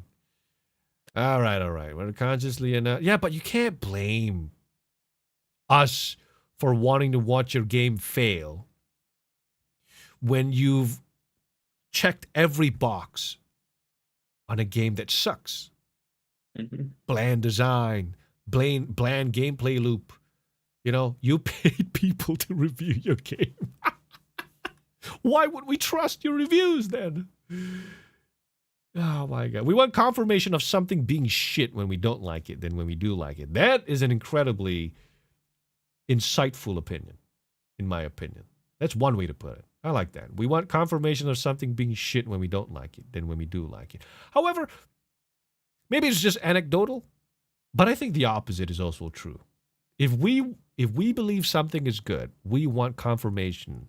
We want other people to appreciate what we appreciate too. I feel like that's the case. It was especially for me when it came to Elden Ring. All right. Let's see. Does he get to the bottom of this article? I believe he does. Ooh, there's way more.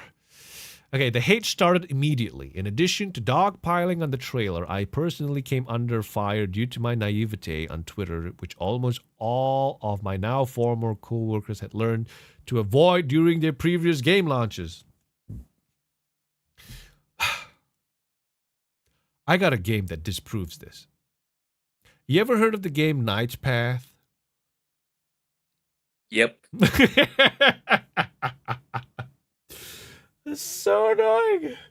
So it's just so irresponsible, in my personal opinion. It's so disingenuous. You know, it's like you could do so much more to improve your game. This is not the attitude to adopt. But, you know, you do you. All right, anyway. Where was I? After setting my Twitter account to private to protect my sanity, many content creators made videos and posts about me and my cowardice, amassing millions of views and inadvertently sending hundreds of angry gamers into my replies. They laughed at me for being proud of the game, told me to get out the McDonald's applications, and mocked me for listing having autism in my bio, which why would you even do that? If not for attention, in my personal opinion. Like, okay, am I supposed to see you differently? Or were you expecting to be treated differently? Because you put a certain disease in your profile. Disease, what do you call it? Condition? Condition. Yeah, sorry, maybe disease was a little too strong, but condition. Am I supposed to treat you any differently as a human being? Especially when you make a shit game. You know, it's like they're autistic people who make good games too. What's your fucking point? All right, anyway. They laughed at me for being proud. Okay, I read that part. And mocked me for listening about, which they seemed to think was evidence the game would be woke trash. All of this was very emotionally taxing. There is much constructive criticism that can be and has been said about Highguard's trailer, marketing, and launch, but I don't think it's my place to commentate on that. I also don't think there is any way to know whether the launch would have fared better or worse without the massive spotlight that was thrown onto us in response to the Game Awards trailer placement, but we never got that shit. Are you fucking kidding me? He's blaming Jeff Keighley. Mm-hmm. Somebody said it in the chat earlier, too. This guy blamed Jeff Keighley. You got the spotlight on the Game Awards. People would kill for that spot. And say, oh, but if it wasn't for that Jeff Keighley guy, I would have gotten away with it. Are you kidding me? You had the opportunity of a lifetime. Yep. Are you kidding me? What the fuck? That's so... Oh, my God. That's so ungrateful. Oh, my God. If you were... Oh, my God. This person is a moron. Agreed. Oh, my God. If you're afraid of being mocked about it, don't talk about it. Yeah, it's like, I don't know. It's so... I don't know. This feels so disingenuous. You were given an opportunity of a lifetime. People would pay millions, if not $500,000, for that spot. Mm-hmm. And you got it for free. Your game fucked up because it sucked. But it's Jeff Keighley's fault for providing a spotlight on your shitty game. It's like, bro, come on. Dude. Oh, my God. Self-entitled twat. Yeah, exactly. That's what's so frustrating about it. You know, it's like, do I believe Highguard could be great? Yes, Highguard could have been wonderful. It could have been great if it had the vision and the right attitude in its production, to which it did not. Right? Do I want Highguard to fail? Well, what does a successful Highguard look like? Because if this is all Highguard's going to look like, it has to fail. Because if shit like this succeeds, everyone else will think that they can create slop like this too. That's not what you want flooding the game industry. So annoying. Be the bigger person. Exactly. My God. Should have put untalented hack instead. They would have been at least funny. Yeah. But they're not honest about it. You see, if you were honest about it, if you were honest about your game, if you were honest about your vision, your direction, your attitude towards the game production, like look at No Man's Sky, right? Granted, he lied and oversold his game in the beginning. But he stuck with it. He had a vision for the game. Yep. You know, he righted the wrongs. He worked on to improve where he fucked up with his team. And look how it turned out today. Stop blaming your customers for your product. Simple as that. Exactly. So fucking... They got the fucking cheek to blame your customers for not liking your product. But I guess we are not customers, we are gamers. Yeah. All right, anyway. Where did I stop here? Oh, we never got that chance. You stopped after the Game Awards trailer placement. Right. That's so entitled. What a fucking douchebag. Anyway, once again, sorry. Asmon Gold, if you're watching, sorry for using your video. Don't mean to plagiarize. We were turned into a joke from minute one, largely due to false assumptions about $1 million ad placement. Fake assumptions? Wait, you didn't pay for it. What's the fake assumption? Yeah. What's the fake assumption? Did you pay for it? Was it revealed that they paid for it? What's the fake assumption here? I swear to God, this guy is so annoying. Which even prominent journalists soon to begin to state as fact. Within minutes, it was decided this game was dead on arrival. And creators now had free rage bait content for a month. Every one of our videos on social media got downvoted to hell. Comment sections were flooded with copy-paste meme phrases such as Concord 2 and Titanfall 3 died for this. Ooh, that's gonna sting. Titanfall 3 did die for this. Ooh, that's gonna sting, my goddamn. Yeah. At launch, we received over 14,000 review bombs from users with less than an hour of playtime. Many didn't even finish the required tutorial. In discussions about Highguard, Concord 2XKO and such. 2XKO? That's the League of Legends fighting game. Oh, okay. It often pointed out by gamers that the devs like to blame gamers for their failures, and that's silly. It is silly. And that's exactly what the fuck you're doing right now. Holy shit. What? The lack of self-awareness on this guy. I swear to God. But going back to his point about 14,000 review bombs from users with less than an hour of playtime. Many didn't even finish the required tutorial. Okay, why do you need more than an hour of playtime to know if your game's shit? Pattern recognition. Mm-hmm. If the game's shit in the first 5 minutes, it's gonna be shit, especially if the shit is the focus of the game, the gameplay loop. If that sucks, how am I supposed to expect your game to do any better?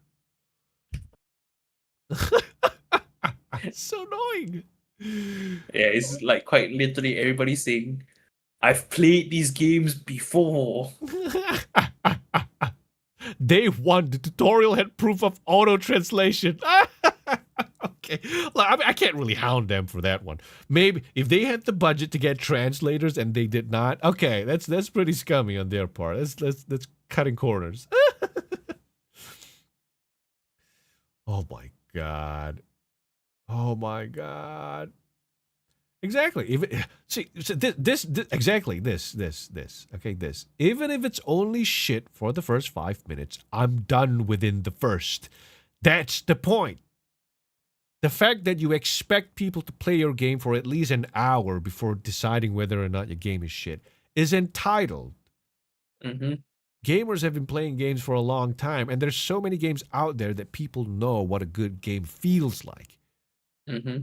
And when they play your game and they realize, man, this shit stinks, are they invalid with their opinions? They saw the pattern. Keeping you tabbed. Hey, I followed you. Follow me back. All right. You know what? On Kick. That's not how it works, Sharon, but we thank you on Kick. I swear to God, we're getting phishing attempts on Kick, Mike. I feel exposed. I don't feel safe on Kick. Already in the beginning, somebody came along with a trench coat and you want to buy some subs? It's like, okay. Keep your distance. I mean, that's how we when we started on Twitch. That's how it went as well. Oh my God! I got excited for a moment because I saw the Kick icon in the comments. I see. All right. Anyway, moving on. In discussions about Highguard, Concord 2XKO. Oh, okay, so here we go. And that's silly. As if gamers have no power, but they do. This is towards the bottom, by the way, if anyone's lost.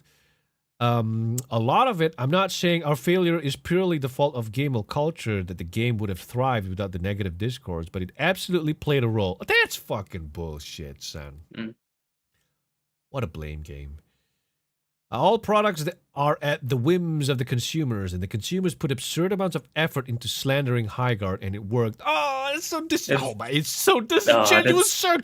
Ooh, I think ooh. that's the most offensive statement of all. Oh my god! Grab a Moby Huge and shove it down my ass. Oh, swear again, dude, it's so annoying. It's so disingenuous.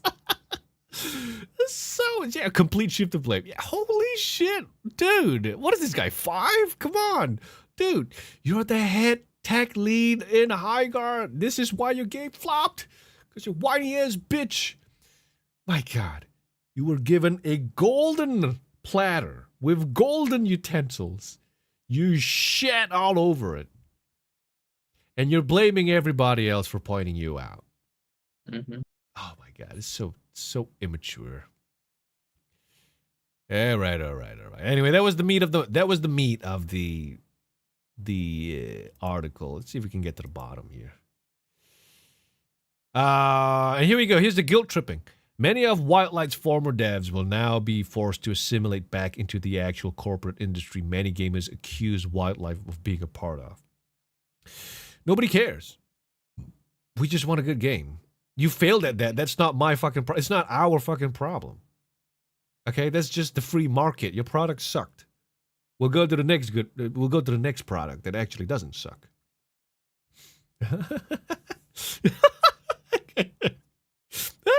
Yeah, this one. Yeah, this one. This comment probably summarizes everything. Yeah, exactly. Emotional manipulation. How dare the gamers not like our slop? I have autism. You're supposed to be nice and like my effort at game making. No, fuck you. Your product sucks. There are people with worse conditions than you that make better games. I'm sure there are. Right? Your mental condition or whatever health condition you got is no excuse to lack integrity as a human being. Okay? People can tell if you're trying your best, and you clearly are not. At least not in this comment section. It's no wonder he deleted his comments. I swear to God. All right, here we go. Every time someone thinks about leaving the golden handcuffs behind in favor of making a new multiplayer game the indie way, they'll say, but remember how gamers didn't even give Wildlight a chance? Not really. I got another game that proves that completely wrong. We'll talk about it soon. Mhm. Oh, shit. We're about to hit the second hour. Should we go for another ad break? Yeah, I think we should. Oh, man. Okay. We're going to have to go for another ad break. Oh, wow. Time really flies. I'm sorry, chat. I mean, Sundeers. We're going to go for another ad break. Hopefully, you guys are not being cut off by ads right now. We'll be back in like another 5 minutes. All right?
everyone here?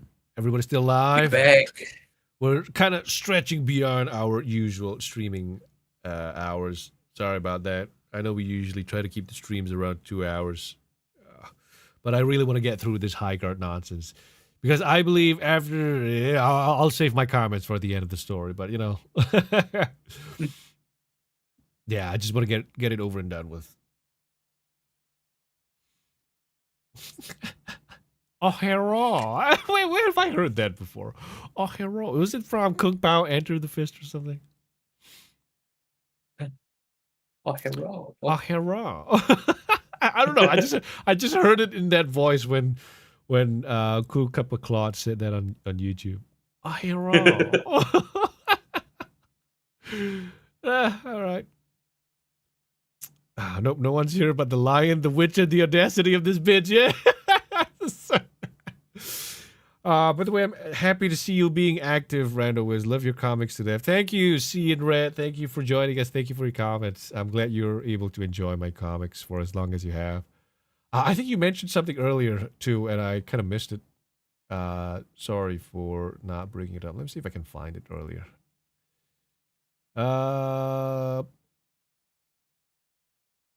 Where was it? Where was it? I think I missed it. I think that's it.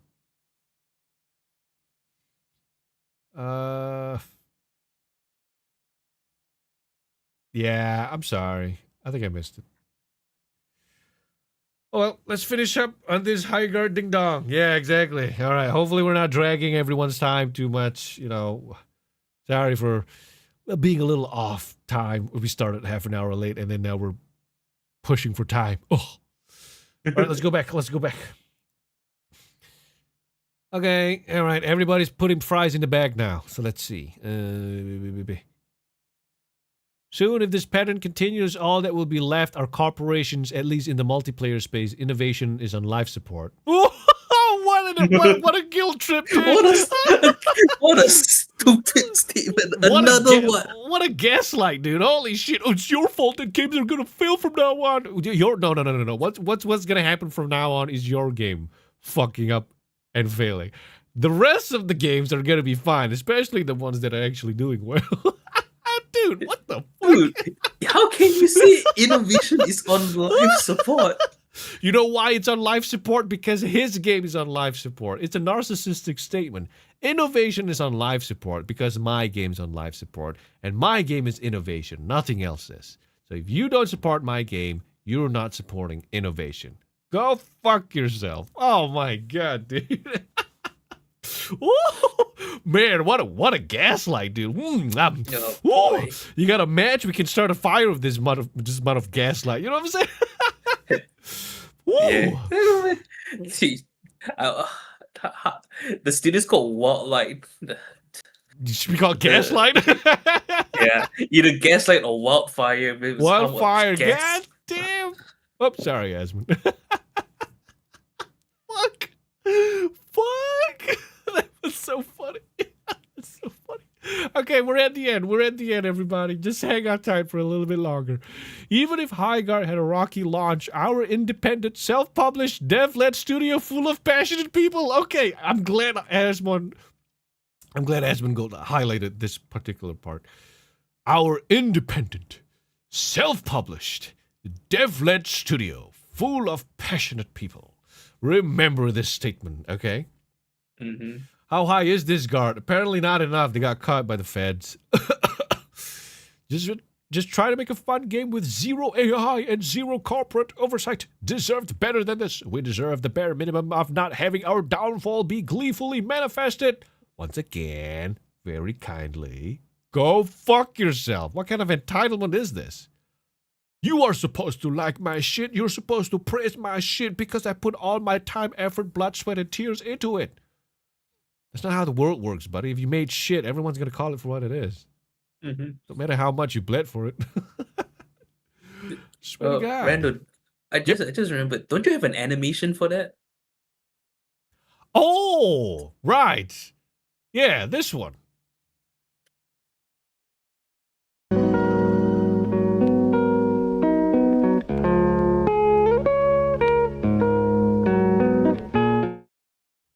I finally finally got to use it. Yes, I actually finally got to use it. Nice catch, Michael. Nice catch. Yeah, yeah. Swear to God. Oh my! You know what we should do? We should like read articles from start to finish and then decide on a reaction. I think that would be fucking funny. Final verdict. So we're just reviewing articles now. Yeah, I mean, why not? It makes everybody Yeah, a why not? learned individual. We all actually read the article rather than making opinions based on headlines. And then we got verdicts. Anyway. I wish the best of luck to the few who remain at Wildlight and hope Highguard can. Sorry, I'm losing my vision here. I lost it. I still believe in it. And hope Highguard can stay the course. I still believe in it, and so do the fans we reach who continue to champion it on the subreddit, Discord, Twitch, and social media. And even though this adventure has come to an abrupt and emotionally challenging close, I don't regret 1 second of it. Of course you don't. You don't see it as your fault. That's why you don't regret it. I just wanted to shout out some incredibly supportive journalists. Oh my God. And creators who genuinely made a night and day difference in enduring the past 2 months. All of these folks deserve far more credit than they get for their empathy, intuition, and integrity. Yeah, look how much that empathy got you. I swear to God. Look, here's the thing, okay? Somebody mentioned it in a video that I watched. I can't remember who. Might have been Smash JT, might have been another VTuber, maybe Kirsha, maybe Leaflet or something. But, okay, you know what? I don't know who it is. I can't remember. I don't want to put words in their mouth. But somebody said that whose ever names that you see on this list, right? If you are a game developer, let me see if I can get the list higher up a little bit so that everybody can see. Whoever's names are on this list, if you are a game developer, fucking avoid them like the plague. The reason is because they keep you in an echo chamber. It's called suicidal empathy, where they're so afraid of being mean to you that they lie to you about reality just so that you can feel good about yourself. No, don't you mean toxic positivity? Toxic positivity and suicidal empathy. Like the people within, what do you call it?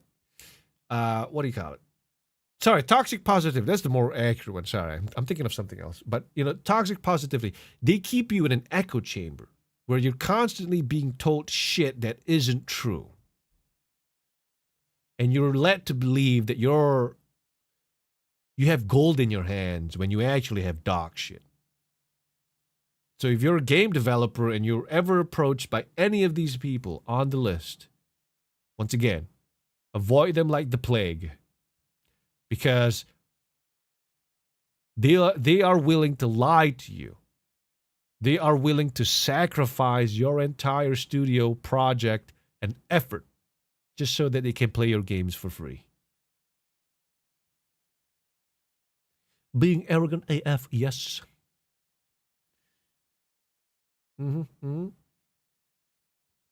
Yeah, or shift blame just to avoid taking accountability or admit they messed up. Exactly. Yeah, these are the people.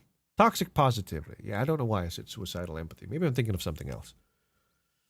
Yeah.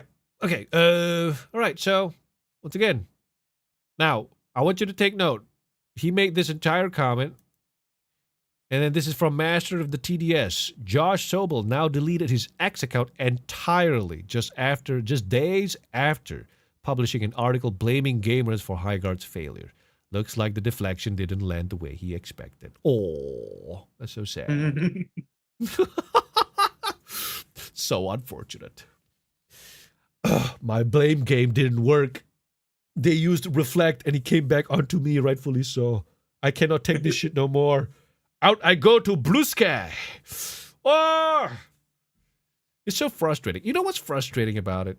I was talking to Michael earlier during the ad break. Like, what's frustrating about all of this is that Highguard had every opportunity to be successful. It had devs, multiple devs working on the game. It was given the golden spotlight at the Game Awards. It was given an what was the word for it? It was given so much attention Mm-hmm. despite its despite its existence not being known before the Game Awards. Mm-hmm. People were looking at the game and they fucked it up. Yeah. They I fucked it up mean, and yeah, go on, Michael, go on. no, I was gonna say, you would think if you were given such an opportunity, you would want to, what's the word for it?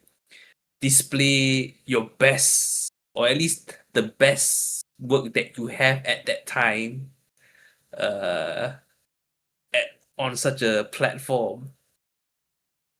But then again, maybe that was the best that they had. That's the thing. You were given a golden opportunity and you were supposed to give people the best you had. And if you genuinely believed, if Highguard actually believed that that was the best that they had, right? And it turns out that it wasn't. Well, what comes after? Well, what's the attitude? Did you make your game with entitlement or did you make your game with a vision? Mm. Had you made your game with a vision, you would listen to the feedback and you would improve your game no matter how long it took. But clearly, that was not what the game was made with. It wasn't made with vision. It wasn't made with passion. It was made with entitlement. In fact, that was not all it was made with. Apparently, Highguard was made with the backing of Chinese company Tencent. Apparently. Ooh, what a revelation. Let's see if I can center this. Oh, it's a little too big. Hold on. How do I... Okay, let me just shrink this down a little bit. Yeah. Yeah, by the way, remember when we highlighted all in the article, it kept saying Wildlight was an independent self-published. Yes, independent, self-published, dev-led company. Uh-oh, what happened? Guess you were lying too. Despite, guess you weren't just blame shifting. You were lying too. Look at this. So, a new report is raising fresh questions about the troubled launch and uncertain future of Highguard, the free-to-play PvP raid shooter that went from splashy award show reveal to industry punchline in a matter of months. According to the reporting highlighted by IGN, the Highguard developer Wildlight Entertainment was quietly backed by Chinese tech and gaming giant Tencent, a financial arrangement that was never publicly disclosed prior to the title's release. Imagine that. Imagine that. Mm-hmm. Right? Prior to... Oh, here we go. GameFile reported that Tencent was the primary financial backer behind Wildlight did. Oh my god. We are an independent, dev-led studio with $1 billion that you're not supposed to figure out we had. A revelation that sheds new light on the studio's origins and funding structure. Prior to this disclosure, it remained unclear who was financing the developer, despite Highguard reportedly being in production for years before its reveal at the Game Awards in December. Right? Here we go. Here's the best part. A new, fully funded entertainment studio. Who was doing that founding, however, had not been publicly clarified. A heavily promoted reveal that now raises eyebrows. The game's initial unveiling already sparked controversy, not just because of its trailer, but because of how aggressively it was promoted on stage. Yeah, and that was the strange thing too. Jeff Keighley was sucking the dick out of Highguard, son. I mean, what was it? Even before the trailer was revealed, when he was introducing Wildlight Studio, he called it an independent studio. I guess he was lying too. Yeah, and not only that, if you go further along, he said the power of independent self-published studios to push this medium forward. So even before everything else, Yeah, go he on, go already on. called them he called them independent. He called them an independent studio already. Yeah, it's like he declared that, hey guys, this is impressive. Look at the studio. Completely independent, completely indie, definitely not corporatized, definitely not backed by a major gaming studio. Fully funded fucks. That's a good one. Triple F, everybody. Triple F. Fully funded fucks. Now, in light of Tencent's reported financial backing, that promotional push is facing renewed examination. And here's the most damning part. Okay, here's the most damning part.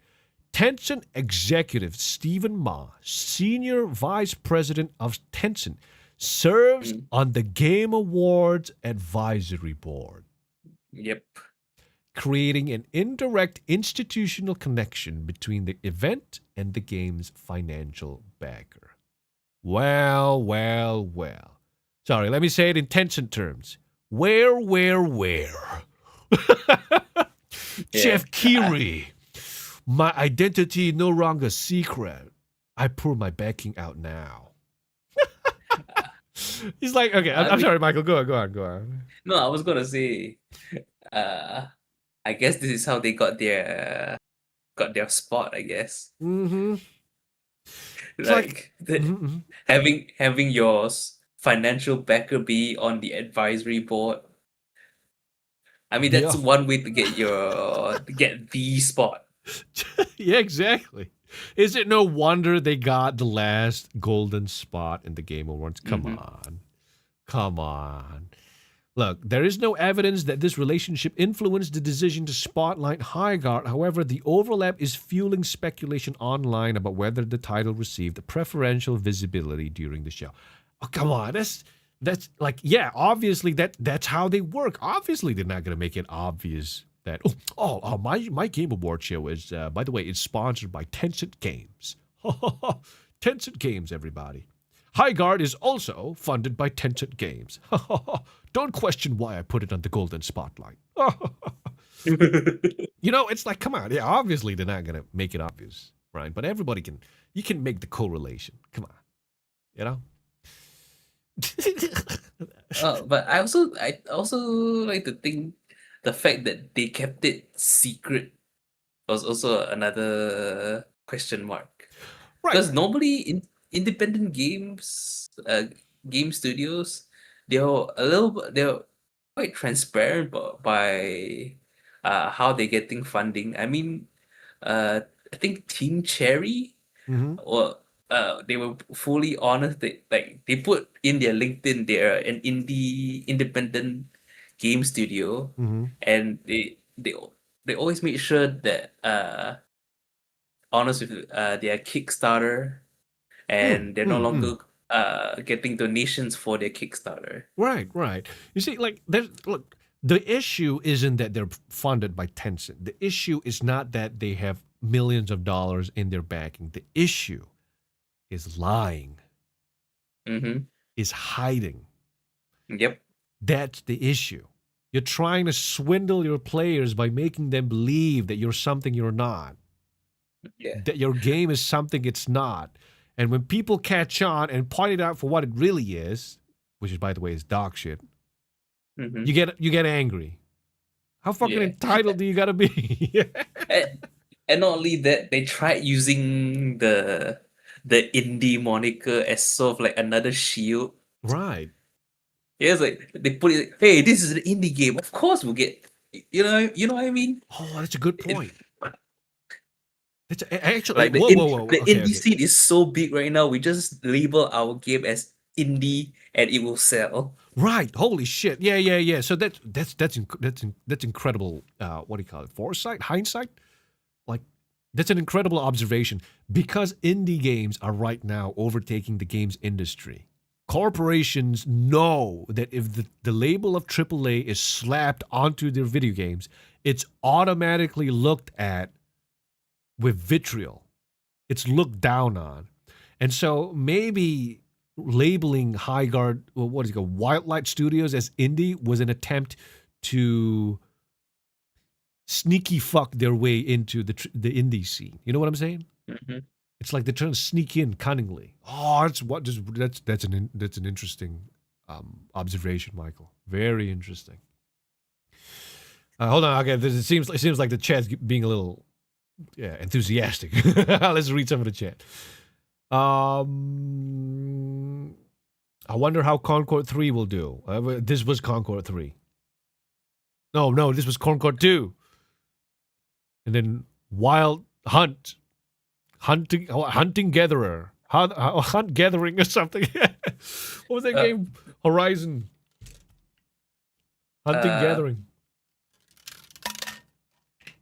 Hunter Gathering, but Hunter I Gathering. think a lot of people are saying that's not Concord 3 yet. I think Concord 3 is probably Marathon. Oh. Okay. Marathon. And then what was the other one? Hunting Gatherer. Hunter Gathering. Shit. I can't remember the name. It sounds like some fucking it's like, what do you call it? One of those like I don't like it like a card game. Like a magical card attack. Hunter Gathering. Wait, what? Shit. Isn't Marathon like dead? No, Marathon right now is bleeding to death. Once again, pattern recognition. People are linking the dots with Marathon. They see it. They see the writing on the wall. Magic the Gathering. Yeah, Hunting Gathering. Concord 4, The Gathering. No. What's it called? What the fuck? You know what? Screw it. What do they call it? The Horizon Reddit game. Because they got a Redditor as one of the characters. Have you seen her? She's got a peg leg. There you go. Sometimes the forest has to burn before proper trees will grow from the aftermath. Yeah, agreed. TheCensorBar, I would like to have your opinion as an artist about the character designs. Okay, we can search up the character designs after this. Because I don't think we got like too many good shots of the characters. But, you know, if you're looking at this one, this looks bland already. This looks fucking bland. Not only that, the weapons don't really make fucking sense. Why is he holding a greatsword and a machine gun? You know? Pick a theme.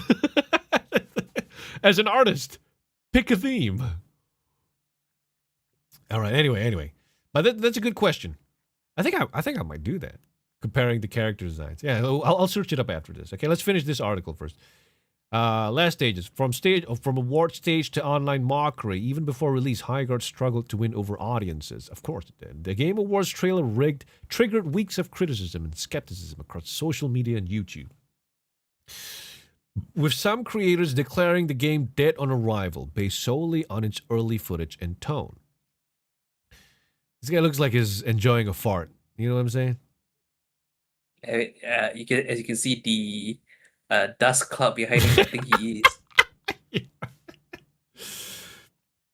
The great snort not a weapon, it's a flag type of thing. You see how misleading the character design is? All right, one developer later reflected that the project had been turned into a joke from minute one. Is this the guy on Twitter just now? What was his name? Yep, I think so. Blaming what they describe as false assumptions formed from the reveal trailer. Well, what was false about it? What was false about it? You just bitch and complain, but you don't provide evidence. Despite that early backlash, the game didn't manage a strong launch window on PC. 100,000 players is not something to laugh at. 100,000 players is fucking massive, by the way, for a quote-unquote indie launch. Highguard reached nearly 100,000 concurrent players on Steam shortly after release, a respectable debut for a new free-to-play shooter. But the momentum did not last. Oh, look at this. Okay. Let's stick to the end here. Mass layoffs, Wildlight Entertainment, damaging blow. The layoffs immediately raised questions about the game's financial performance, long-term funding stability, investor confidence, the studio's future viability. It's dead. The Tencent pool funding. Okay, this is new to me. One of the biggest unknowns following the GameFall report is how dependent Wildlight was on Tencent financing and whether that funding changed at any point. It remains unclear how heavily the studio relied on Tencent, whether funding was reduced or withdrawn, if financial shifts contributed to the layoffs. Neither Tencent nor Wildlight has publicly clarified the situation. Without transparency, speculation has filled the vacuum. You know what I mean? You know what I think? I think they're how do you say it? It's like right on the nose. Is that how you say it? Like hit the nail on its head. Yeah, they hit the nail on the head. I think what happened was Wildlight failed. Sorry, Highguard failed. Tencent went, well, fuck you. I take back my money. And so because of that, well, guys, guess you're getting laid off. We don't have the money to pay you now. Mm-hmm. Tencent pulled out the funding. Fuck you, Jeff Keighley. Your fault. For me, it's either that or they invested in what, like, made them make a terrible game which tanked their what's the word for it? They tank their reputation. Reputation, yeah. Then they can buy the studio cheaper. I don't think it's about buying the studio. I think they're just gonna shut it down and then absorb the employees. I guess so. Yeah, that's also another point. Here we go. Grum says Highguard looks to be toast. Revealed that they faked the indie self-funded status was Tencent funded all along. Website is gone and it's back up now. By the way, you can't even list it as a game on YouTube now. Fucking, that's not good. That's not good. I swear to God. Okay, and that's it. Okay, all right, that's it. And that's it. That's the Highguard debacle.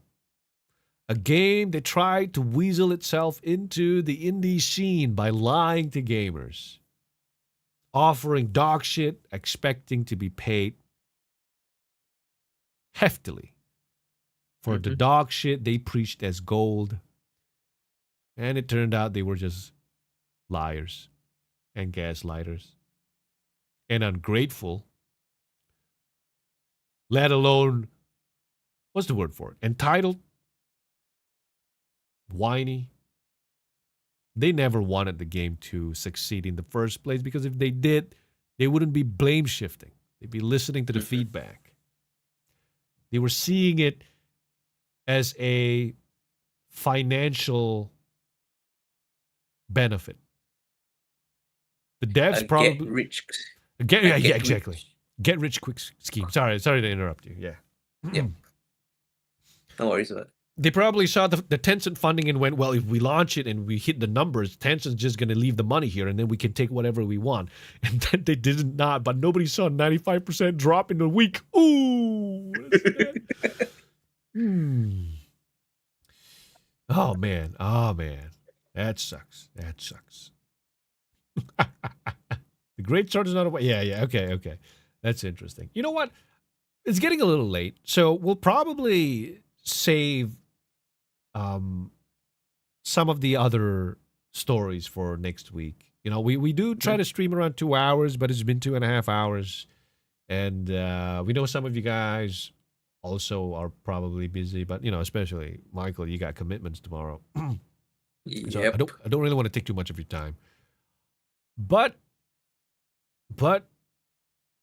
just to give a sneak preview to what we'll be talking about next week that is related to the Highguard, because, you know, I wanted to basically juxtapose whatever it was that, what was his name? Josh. Josh. Symbol. Josh what, sorry? Josh Subel? I think so. Let me get his name right. I don't want to get his name wrong. Josh Sobel, yeah. So the lead tech artist for Highguard, he said that the indie scene, or rather the game, like innovation is dead. You know, you're shitting on innovation. Gamers hate. What was it? I don't want to put words in his mouth here, but basically he was just saying that you can't survive on social media if you with your video game because All they want to do is shit on your game, make it the next meme. Well, this game kind of just proves everything wrong, now doesn't it? Welcome to Knight's Path, everybody. 300,000 wishlist on Steam. Everybody looking forward to marrying sexy, beautiful medieval ladies. Ooh. Everybody wants to fight a dragon and a giant snail. Give me that Zweihander, son. Can't wait for that. All right, but it is getting kind of late. We don't really want to push it any further. So we are going to call it a stream soon, but not before reading a little bit more comments. Sorry, we kind of got a little stuck. Not really carried away. I mean, we kind of got stuck on High Guard for a little bit, but there was just so much. There's like 3 weeks of content to talk about, Michael. Yeah. I'm sorry. And who knows what's going to come up within the next week. Oh, I can't wait to see what's next. We all know what's coming, son. Either a buyout or a shutdown of the studio. That's what's happening. I swear to God. So annoying. But, you know, to conclude our final thoughts on the High Guard situation, once again, it's just annoying. Because you're a grown ass fucking man. Your studio is filled with adults. And yet, the attitude that you went into the industry with your video game was that of a petulant child, expecting for people to be grateful for your game, which was dog shit. Your entitlement cost you your entire studio. But you blame us. That's what's so frustrating about it. High Guard could have been great. It really could have been great. Had you listened to the people you wanted to sell to, the gamers. But instead, you kept yourself in an echo chamber. You listened to nobody but the people who only wanted a freebie from your game and your company. But we're the problem. All right. Cool. Have fun with the layoffs, son. Because nothing's going to change if that's the attitude that you're going to have. So annoying. Well, that's my thoughts on it. What about yours, Michael?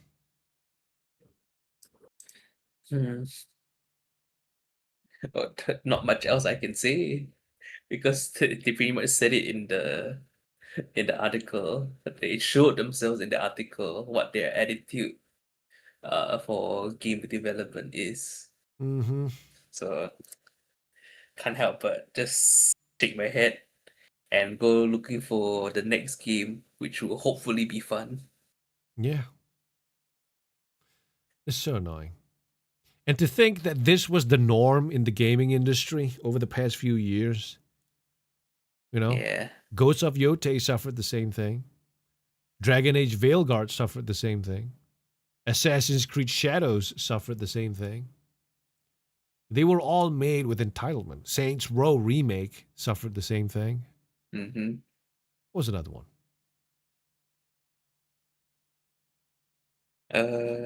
Let's see.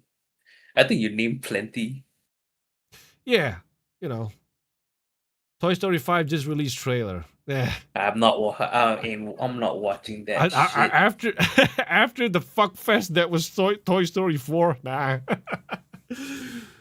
Yeah, better Mass Effect 5. Yeah, but the idea is that all of these games were created with entitlement in mind. Entitlement, self-insert, DEI, bullshit, ideologies, everything but a vision, and the vision to make a good game. To respect your audience's time, money, and intelligence. Everything but that. It's no surprise. Ugh. The Elder Scrolls. Oh, yeah, Marathon. That was another one I wanted to say. Marathon. Concord. That's another one. Right, yeah.